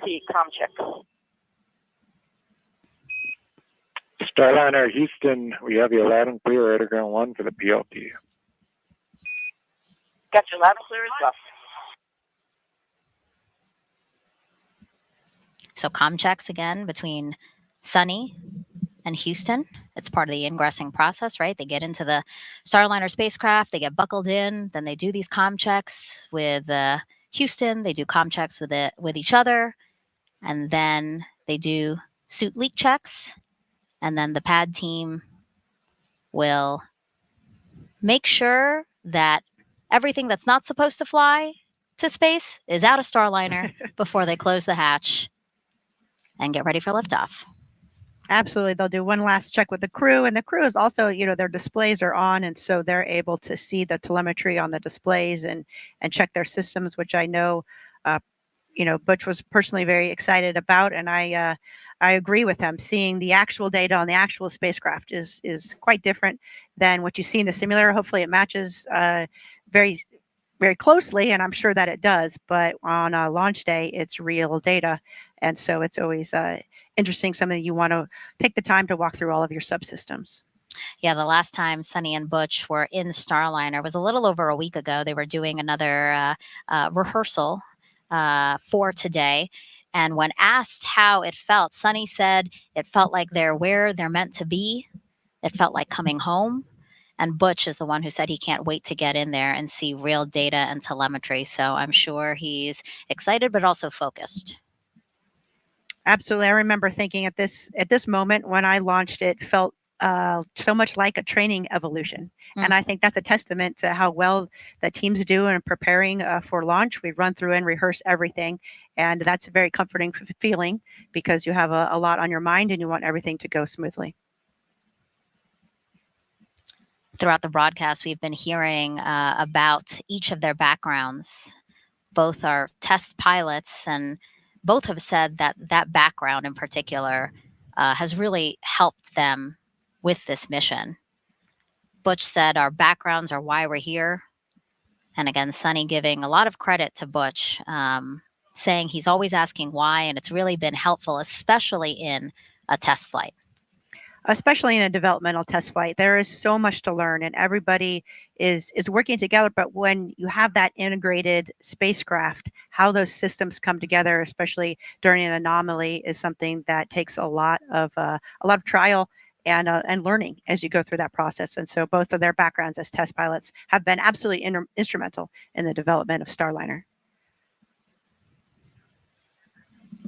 So coming up next, the suit gross leak checks on Sunny.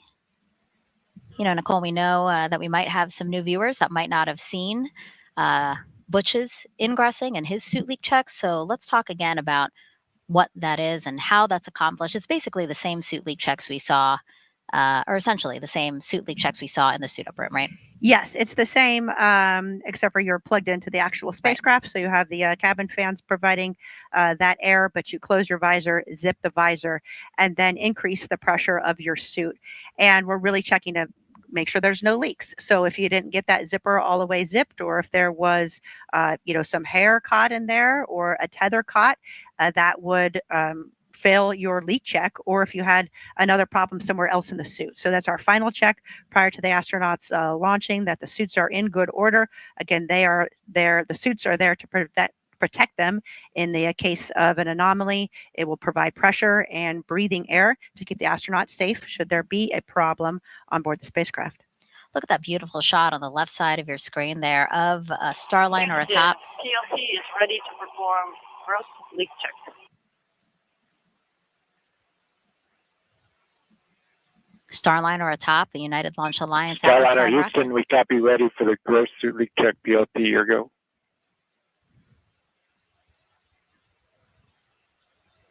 Okay, you can see Sunny, she's closing her visor there, and she'll zip it closed, and then she has a little knob to increase the pressure of her suit, just a few psi, and then she'll pause to wait and make sure that her suit maintains a good pressure before unzipping her visor and proceeding with the ingress. And this is the first time we're seeing these suits in action.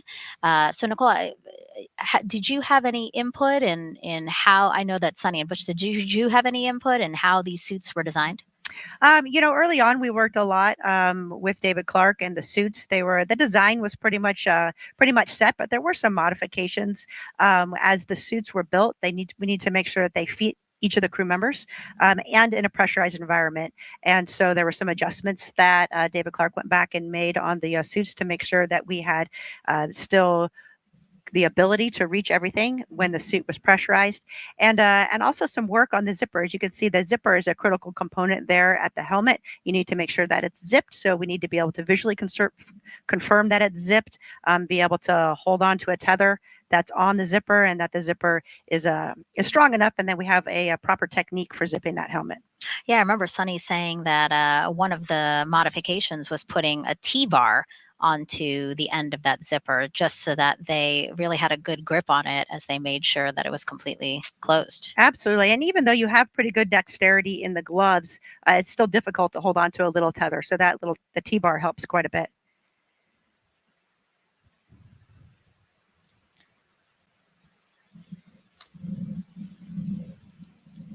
Sunny is, of course, a retired U.S. Navy captain and Boeing CFT pilot. Some people might not know this, but Sunny once lived underwater for 9 days while working within the robotics branch of the International Space Station. Did you know that, Nicole? Yes, I think she was a part of the NEMO mission, which is a space analog. We have different types of missions, some underwater, some in caves, believe it or not. where we are working together with a small group, executing science and a mission, but at the same time, we're working on those expeditionary skills, living and working together as a team, which are a really important aspect to human spaceflight.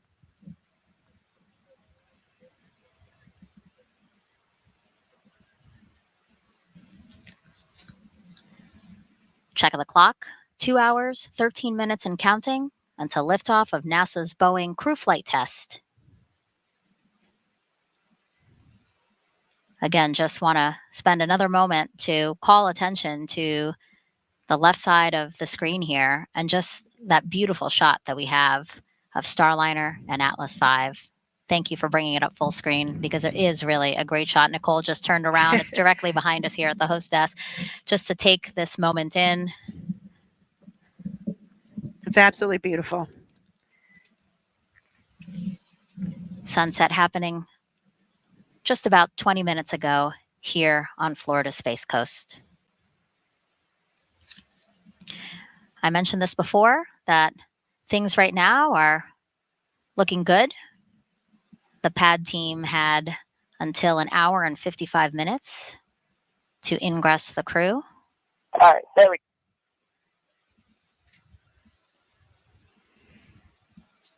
We just heard that comm communication from Sunny there. Looks like she was maybe troubleshooting a little something there with her suit.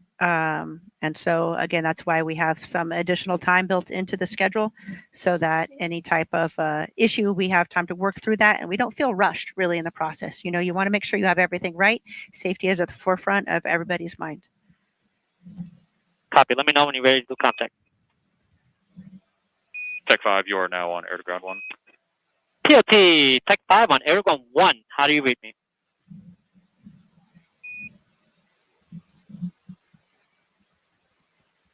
Okay. I do not hear you. Do you hear me? Contact.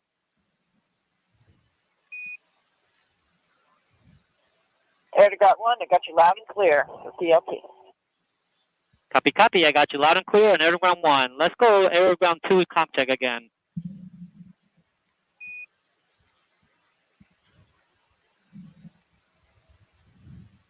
Tech 5.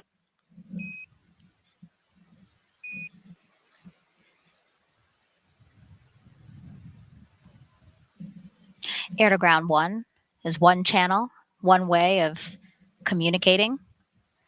Air to ground 2 is a secondary line as well. Again, you've heard our commentators mentioning that they're monitoring, listening to the launch teams who are working this mission. We have some loops up publicly for you guys to listen in and to track how the countdown is progressing. And then there are some other side channels that a lot of work is also done in the background as well. PLT, first leak check is complete.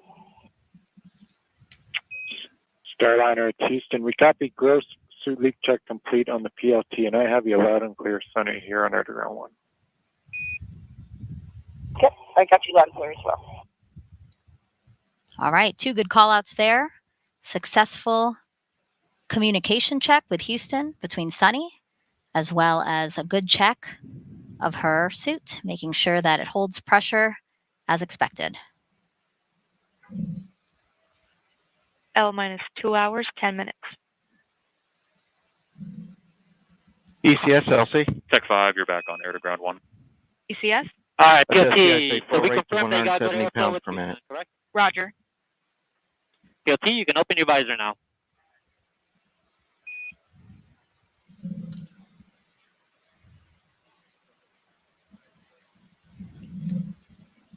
All right, with Sunny opening her visor after a successful... PLT, perform comm check on ICOM with CDR.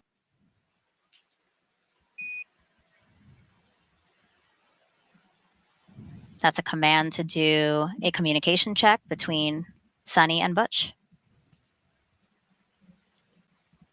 And while they do that, why don't we hear more about Sunny's journey to this moment right now? Exploration is curiosity. It's asking the question. I think that might have been number 3. They seem to be having a comms issue again. We'll wait and see, though. NASA's Boeing crew flight test mission to the International Space Station. I feel really lucky to have grown up in a small town outside of Boston, Needham, Massachusetts. It was a great town because we were able to ride our bikes everywhere we went. My brother, sister, and I, we were all swimmers, and it was just a great childhood. My dad was a doctor and also did neuroscience research. We were the strange family who had pictures and diagrams of brains on our dining room table. My older brother went to the Naval Academy. I started researching a little bit and I thought, well, what the heck, I'll try this out. And when I went, I found that I really loved it. Teamwork, followership, leadership, those opportunities that we had right from the very beginning, and to accomplish something a little bit bigger than yourself. And I think that paved the way for the rest of my career. Got a basic engineering degree from the Naval Academy.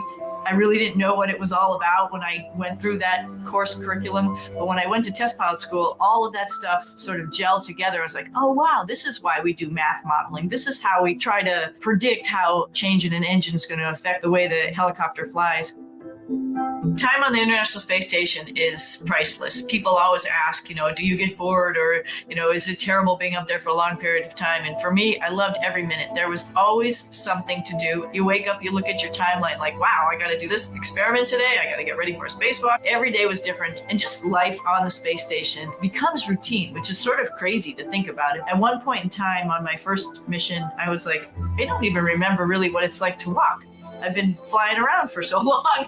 I don't even know what it's like to sit down. I got assigned to the commercial crew cadre in 2015. We went to the companies, found out the shell of their programs, and then actually started working with them to make them what they are today to accommodate astronauts. For Starliner, we've been heavily involved in the last couple of years in the software with the folks doing the development to make sure its capability will allow us to come home. And we've been involved with all the suit development, making sure every different size of person could fit in all these suits and they could operate the spacecraft adequately. We've had our fingers on every single procedure that we work inside the cockpit, as well as operated it with our mission control team to make sure that everything that future crews will do will be right. We haven't had the classic training as we had for Shuttle and Soyuz. We've sort of helped develop the training as well as the hardware. And this is sort of the shape of things to come as we get ready to go back to the moon. All of that is going to be developmental, and we're going to have the same mindset. It's not already established. We all have to be part of this big team to help develop it and make sure that integration, as the astronauts use all this equipment, is going to be top-notch and ready to take us even further.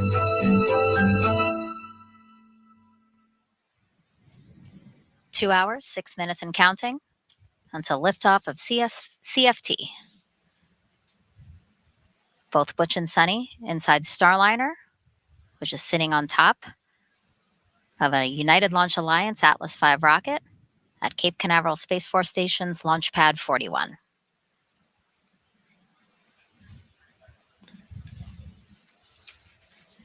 As you can see, we still have a pad team member in there. Looks like they're still helping either Sunny with something or, again, just readying the spacecraft for launch. It's interesting because the spacecraft is made for microgravity. And so actually you can't stand on the floor of the spacecraft. And so there's some special flooring pieces that are installed so that the pad team can walk around without damaging any of the components of the spacecraft and help get the astronauts strapped in. So I know as one of their final checks, they'll remove that specialized flooring and check the configuration inside of the spacecraft. As you mentioned, to get everything out that doesn't need to go to space.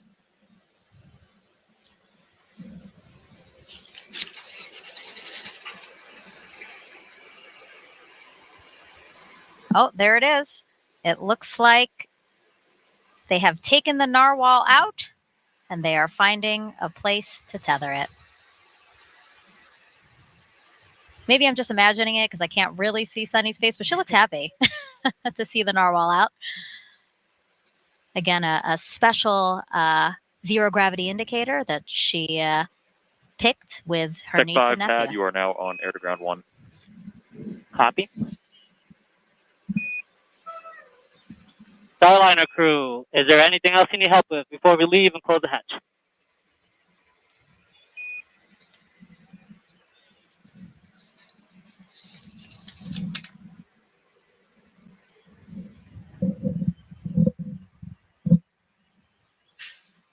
waiting to hear if Butch and Sunny say anything over the loops.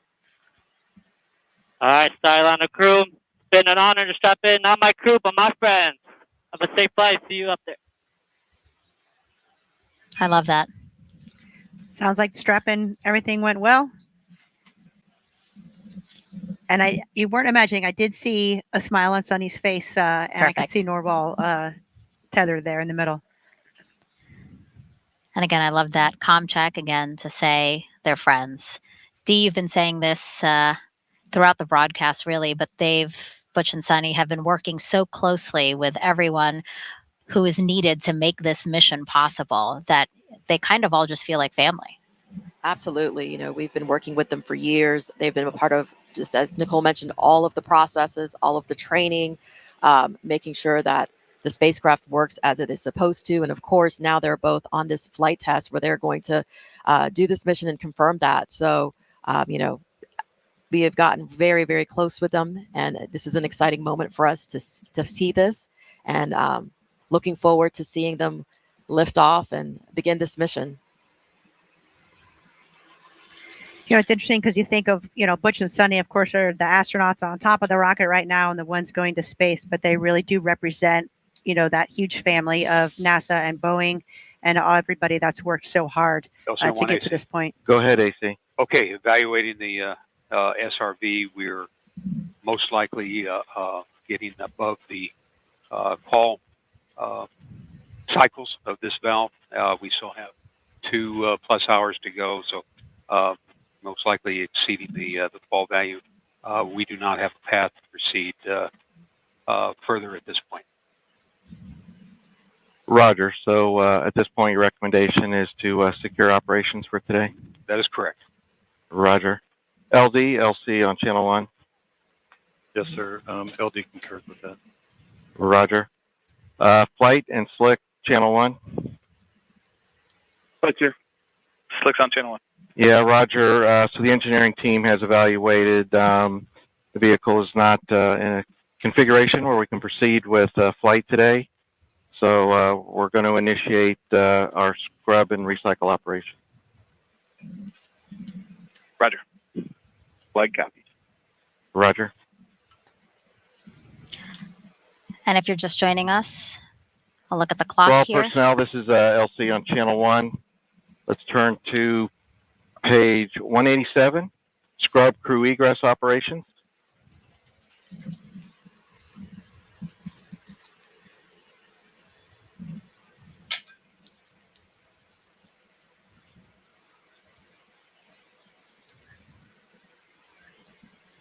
Again, the clock 2 hours ahead of what we were targeting, a 10:34 and 14-second p.m. Eastern Time liftoff.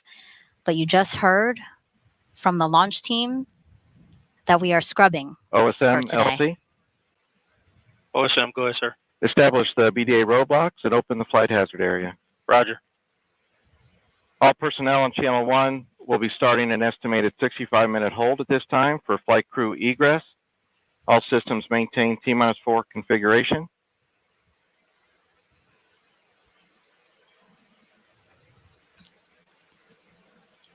As we hear some communication between team members, let's get it over to ULA's Dylan Rice to walk us through what we know so far and what we can expect moving forward today.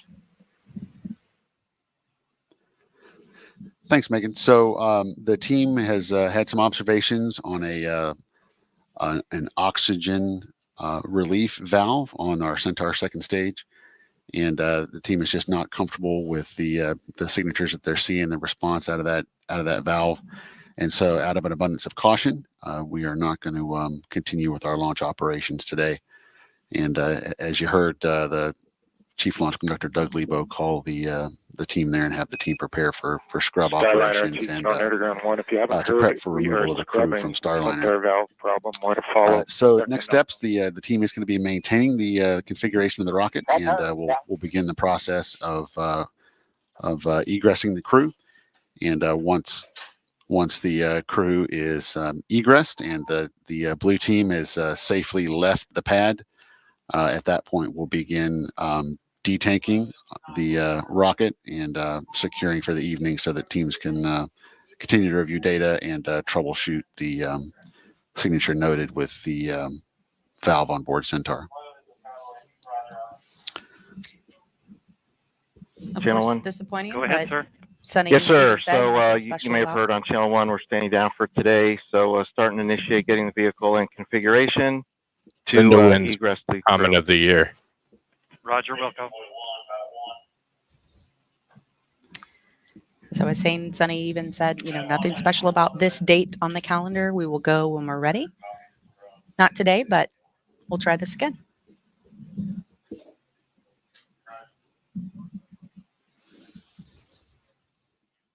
So a lot of what's going to be happening now is Turn them down and sort try of and what listen we've in the seen happen background. up to this My point, just in blend is probably reverse. not great. But if it's terrible, let me know. This decision was Um, not made lightly, but really this is an issue that we they've say had that with the past two previous flights. of 10 million details, and only when all 10 And it's million an issue details that was a concern going where into you it. want them to be, I'm let your confused as to why they didn't fix today it. we're going to go back and That would have been the LC Channel 1. way to do it, but apparently that's not how they operate. Yeah, Roger. So I'll rely on you timing-wise to let me know when you're ready for the CTV convoy to return to pad. Yep, I was working that right now. Yeah, I mean, it becomes a significant security issue for the safety of those on board, because oxygen likes to make things burn. until the crew and the blue team have exited the area. It's concerning. And at that point, we'll begin detanking and it has to be something. securing the launch vehicle for the evening. I'm just trying to think real quick on the fly, but it has So to be for now, I something think, with the we'll turn it back over to attachment. I'm just going to turn that down so I don't have to listen to them in the background. It's got to be something with the attachment of the Starliner, because the Centaur is a very flight proven vehicle, and it is very, very reliable. Always has been. It's the upper stage. It uses very reliable engines, and it's concerning that that's the failure point, because yeah, that's an odd scenario, odd situation, to be honest. So ish. They're not traditional check valves, but they are not going today, Jude. Boeing has officially scrubbed the launch for today. They'll recycle and go at the next window. Like I said, this has been an ongoing issue, so it wouldn't be surprising if Boeing took time to try and fix this, but it's Boeing, so it's hard telling. But no, I mean, this is a significant concern. It should have been fixed prior to, and the fact that it's not is truly concerning. It's an issue. So we'll see how it all works out. But we are scrubbed for today, so no launch today. Demerging the comm See what they channels, have to say. transitioning back to ground power, and making sure that the prop system is all secured, and then the crew will egress. They'll pretty much do exactly what they did to get in, but an opposite with help of the pad team. Okay. Do you know how long we expect that to happen? Is this a long process, or for the most part, this is pretty easy once we know it is safe for them to start getting out? Once the rocket, we know the rocket's in a good config, and they give the go. It's relatively quick to make sure that. RLM-11. Go ahead. RLM line items disabled for red line report. Roger. Peony 2 LC. Go ahead. Secure CEC and activate safing purge. Roger. And you hear the comm. FTS LC. FDS. Secure RF FTS and GPS metric tracking. Roger. That's the comm there from ULA. They are following their specific, procedure, and it's really just true professionals executing the scrub on the ULA side, as Go well ahead. as Boeing. CEC secured and saving purge active. Roger.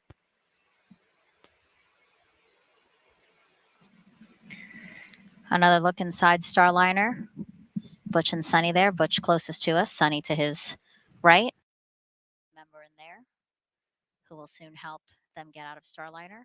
Yeah, I'm always You were disappointed to saying, not see a flight, you but must like I said, know this how has been they a might be feeling persistent right now. issue, You're close and with them I'd as friends rather and also as I a would fellow rather have astronaut. the astronauts be safe and Absolutely. I mean, I think, of make it course, home, you know, a natural human make it up reaction is a and make little it bit of home, disappointment. But it's a rather very than exciting time, and we all want getting to see the launch you today. know, So this I'd rather spacecraft wait and launch. get it right, But at the same and time, it's a deep it's kind sense of of my take on it. appreciation that you know, the team is doing the right thing, that they are checking all of the instrumentation, that they are able to identify something that's off nominal, because the last thing you want to do is deal with something like that in space. And so when we identify something like this on the ground, we see that as a big win. We avoided a potential problem by identifying it early.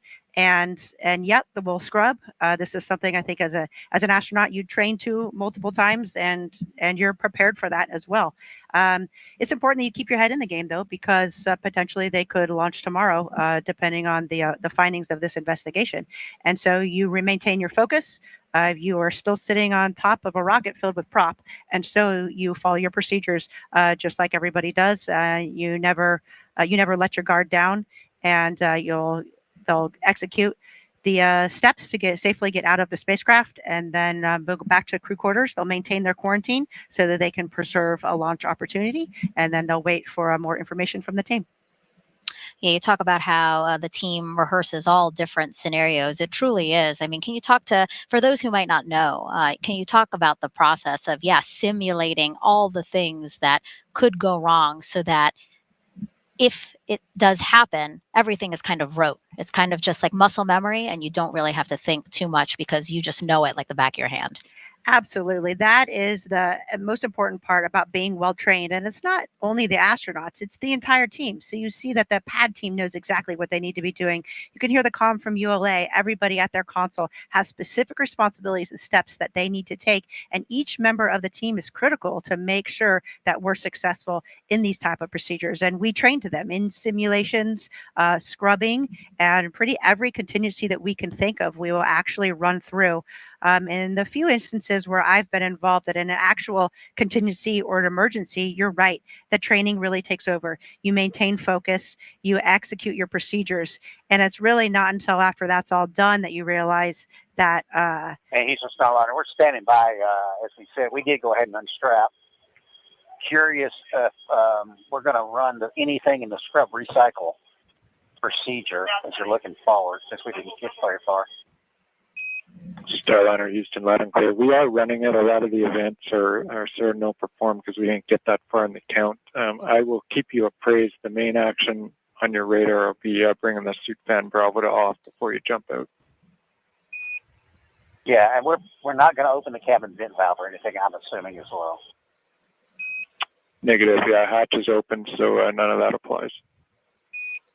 Yeah, that's what I assumed. Okay, thanks.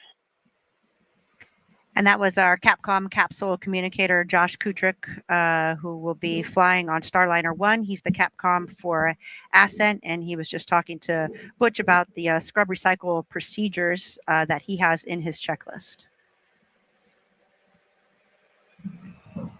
And Capcom is the voice that we've primarily been hearing talk to the astronauts, correct? Yes, during the comm checks, you'll hear a lot of different folks talking on the loops. But really, once launch happens and they get to orbit, then the only person talking to the crew is the Capcom. And LC Slick on channel 1. Go ahead, Slick. Yeah, we're getting ready for crew egress, so we would be good for the CTV to come to the pad gate and hold there. Roger. OSM, LC? OSM. Roger. Notify crew transport convoy to return to pad, permit entry into the BDA, and ask them to hold at the pad gate, please. Roger. Call outs now to have the Astrovan return to the launch pad to pick up the crew once they have egressed. Excuse me.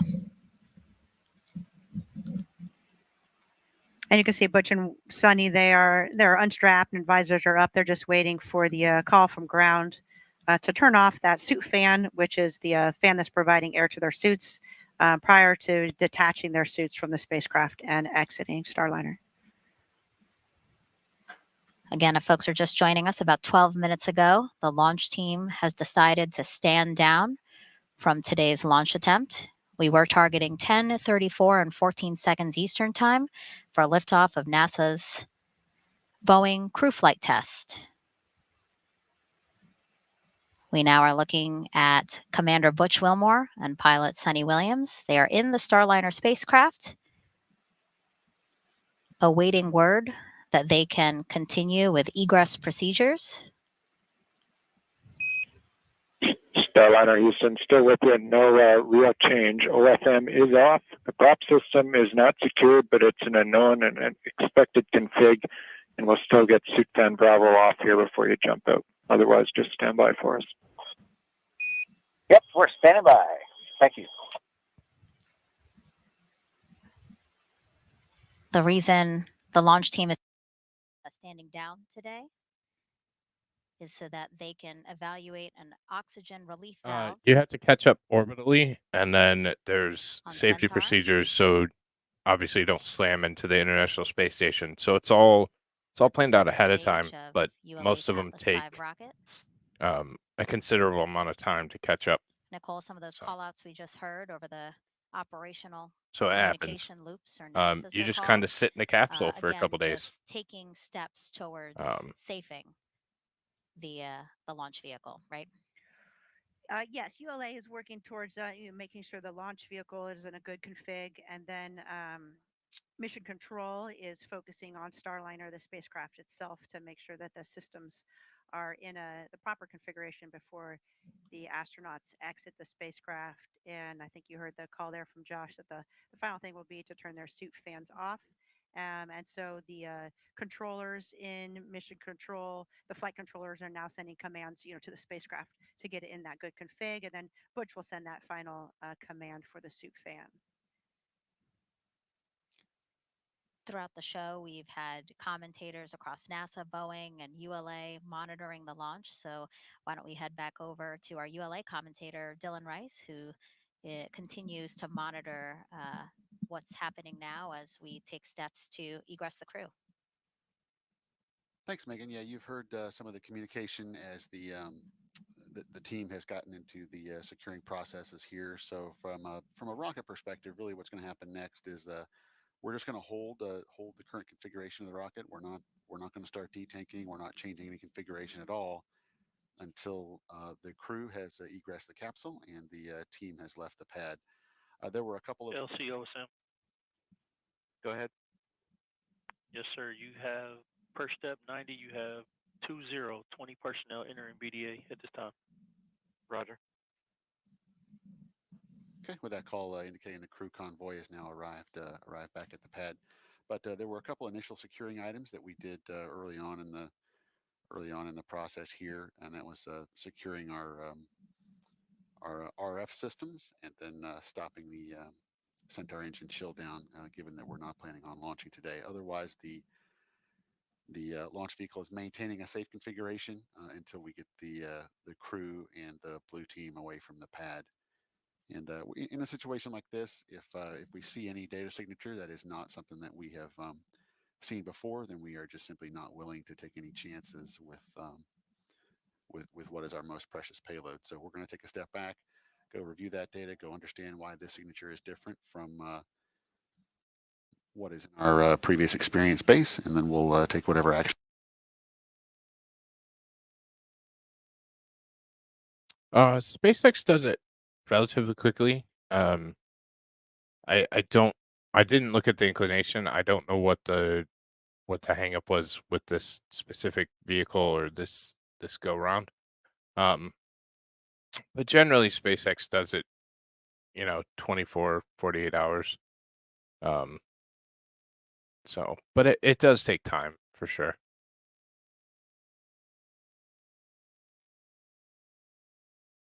In our planning and in our practice runs, that whole process takes just a little over an hour. So we're I believe we're approximately 15 minutes into that time now. So very shortly, we'll be seeing the astronauts egress the capsule and then make their way down the crew access tower back to the van and back over to the ONC for the evening.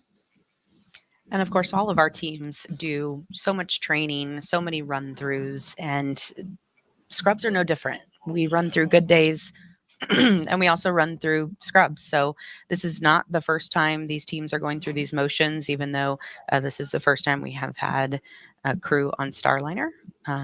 So they will be going through their procedures for this scrub. I think we saw just a second ago some of the pad team members flipping through, and they're going to be leaving everything in the proper configuration for. And Houston TLT is egressing. I'm waiting on the suit fan call. Copy. We see it. We still got good video, and we will call you for suit fan Bravo. Thanks. Okay. All right. So Butch just waiting now while Sunny gets out first. Just like we saw Butch go in first, Sunny come in second. They'll go. And Starliner, Houston for CDR this time. We see you getting out. As soon as you are on your way out, you go to shut that suit fan Bravo off. Let us know when it's off. Welcome. And Sunny making her way out of the spacecraft now. The pad team there to help her get out. You know, Lauren, just like we talked about when we started the built-in hold as we prepared to load the astronauts, this countdown has really been developed to support, you know, not only just 2 astronauts but 5, even 7 astronauts on Starliner, right? So the same thing with the egress procedure. When it comes time to pull astronauts out, the time that we've got allocated could support as many supports pulling a full complement of astronauts off of Starliner. That's not what we're doing today. We've just got Butch and Sunny on board, and so you know, it is possible to be moving much more quickly into our scrub detank operations. But for now, we have got bookmarked that 65 minutes to get the crew off, but probably will not quite take that long, given that we're only pulling two people out of Starliner. And of course, this happened early enough in the countdown that the pad team was still there. We didn't have to wait for the pad team to return and help them get out.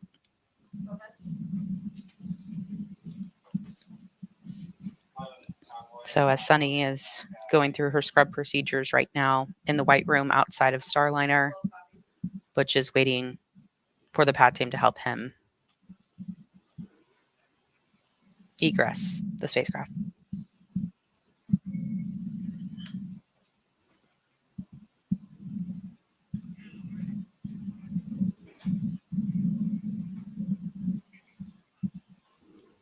And again, these are contingency procedures that, just like the launch procedures, we have exercised these contingency procedures as well for launch scrubs and having to come down off the tower and head back to the ONC. So nothing new to this team. This team has been through these procedures, and they're very well understood. LC Slick on channel 1. Go ahead, Slick. Hey, looks like CDR is out. We're going to go do a few things, but we'd be ready to do comm checks with LC on the OSC radio here in a minute, and we'll get the CTV up to the base of the cat. Roger. You see Butch is now out of Starliner, back into the white room as they start to detach some of those items that were on his spacesuit. You know, that previous call we just heard as well. Once the astronauts are out of the capsule and the blue team is complete up on the tower, they're not in complete communication. You know, via the hardline communication systems, like we've been talking nets and loops all evening long. So that previous call there was to establish a comm check with the chief launch conductor via the walkie-talkie. So we do have the walkie-talkies available for those periods of time when we're not actually on the hardline communication system. So they'll be executing that comm check shortly. And again, that's per one of our contingency procedures. We have got plans in place to address most problems that come up, and that is one of them. That just make sure your walkie-talkies work before you unplug yourself from the hardline communications systems. And again, those walkie-talkies allowing the team to communicate with the team in the field, to communicate with the team back here in the Launch Control Center as they're driving out of the pad and over to the fallback area. The Astrovan will be there shortly to pick them back up and take them back over to crew quarters. If you are just joining us, we were supposed to be about an hour and 38 minutes away from launch right now, but the teams have decided to stand down today. That's why you see the astronauts in the white room. They were strapped into Starliner, and we have just been going through procedures to get them back out of Starliner and soon headed back to crew quarters.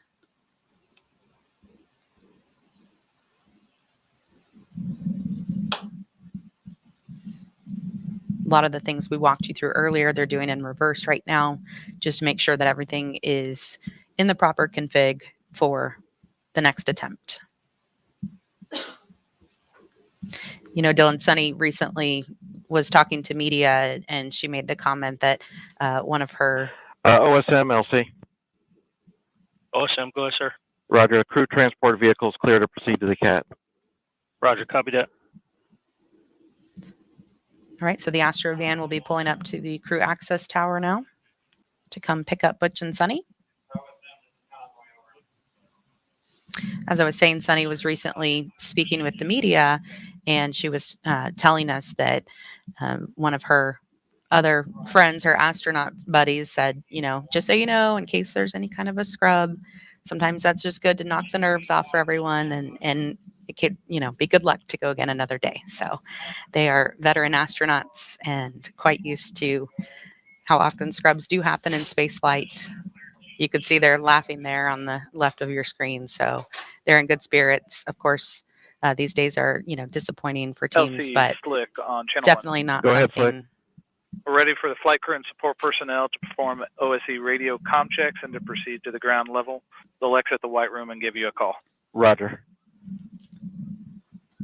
And Lauren, as test pilots, you know, they're very familiar with contingency procedures Yes. as well.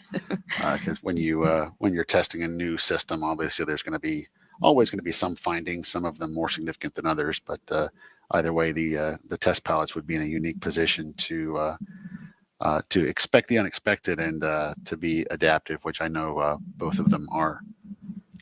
And with this being a test flight, even in a scrub situation, all the teams involved are going to be learning things. No worries. I mean, Sure, it Butch and happens. Sunni will have things to note. This flight is hard. Like, it's not easy. Roger. The Astrovan is at the base of the crew access tower now. So as you see Butch and Sunni having a conversation with the pad team there. We'll get it again next time. Sure, we will see them starting to head down momentarily.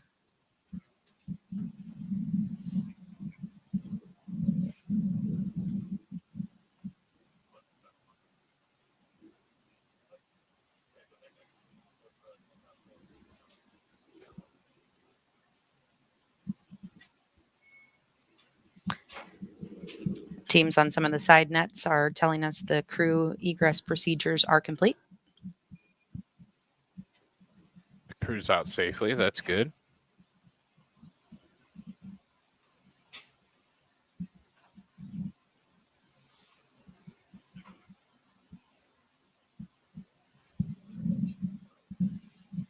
Sunni getting some help with her helmet there.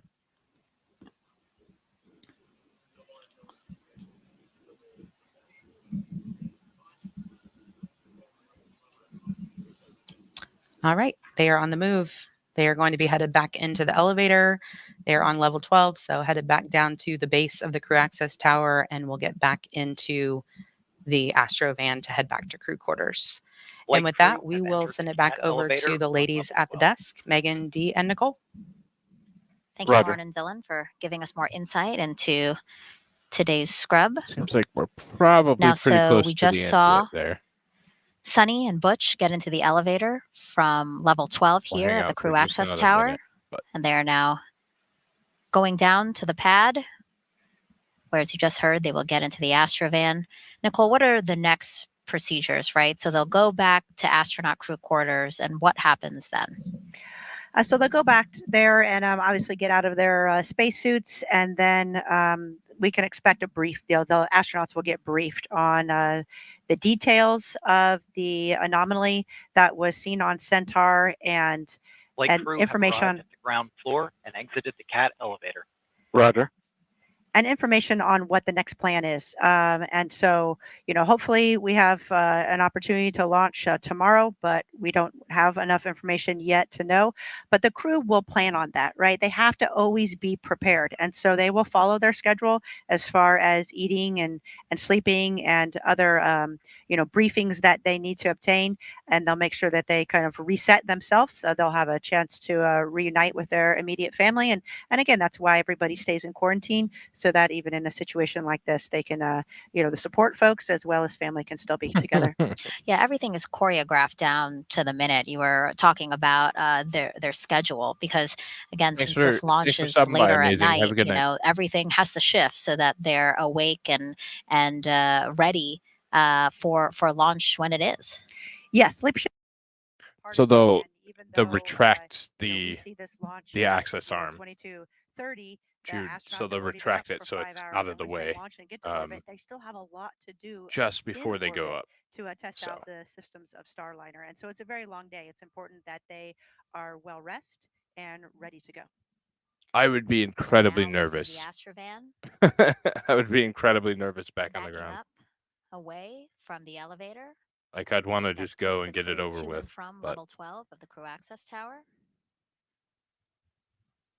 Again, on their way to astronaut crew quarters inside the Neil A. Armstrong Operations and Checkout Building. This drive again will take about 20 to 25 minutes. Nicole, you mentioned that because of the scrub, they will have time to see their families again. That must be nice. all right. Well, I don't think they're going to say anything of note think it is. There's from this always, point forward. We're obviously just seeing the van run back to crew headquarters, and I was surprised that they didn't cut it off there. I'll keep my eyes on it. If anything weird, crazy, odd happens, I'll certainly let you guys know.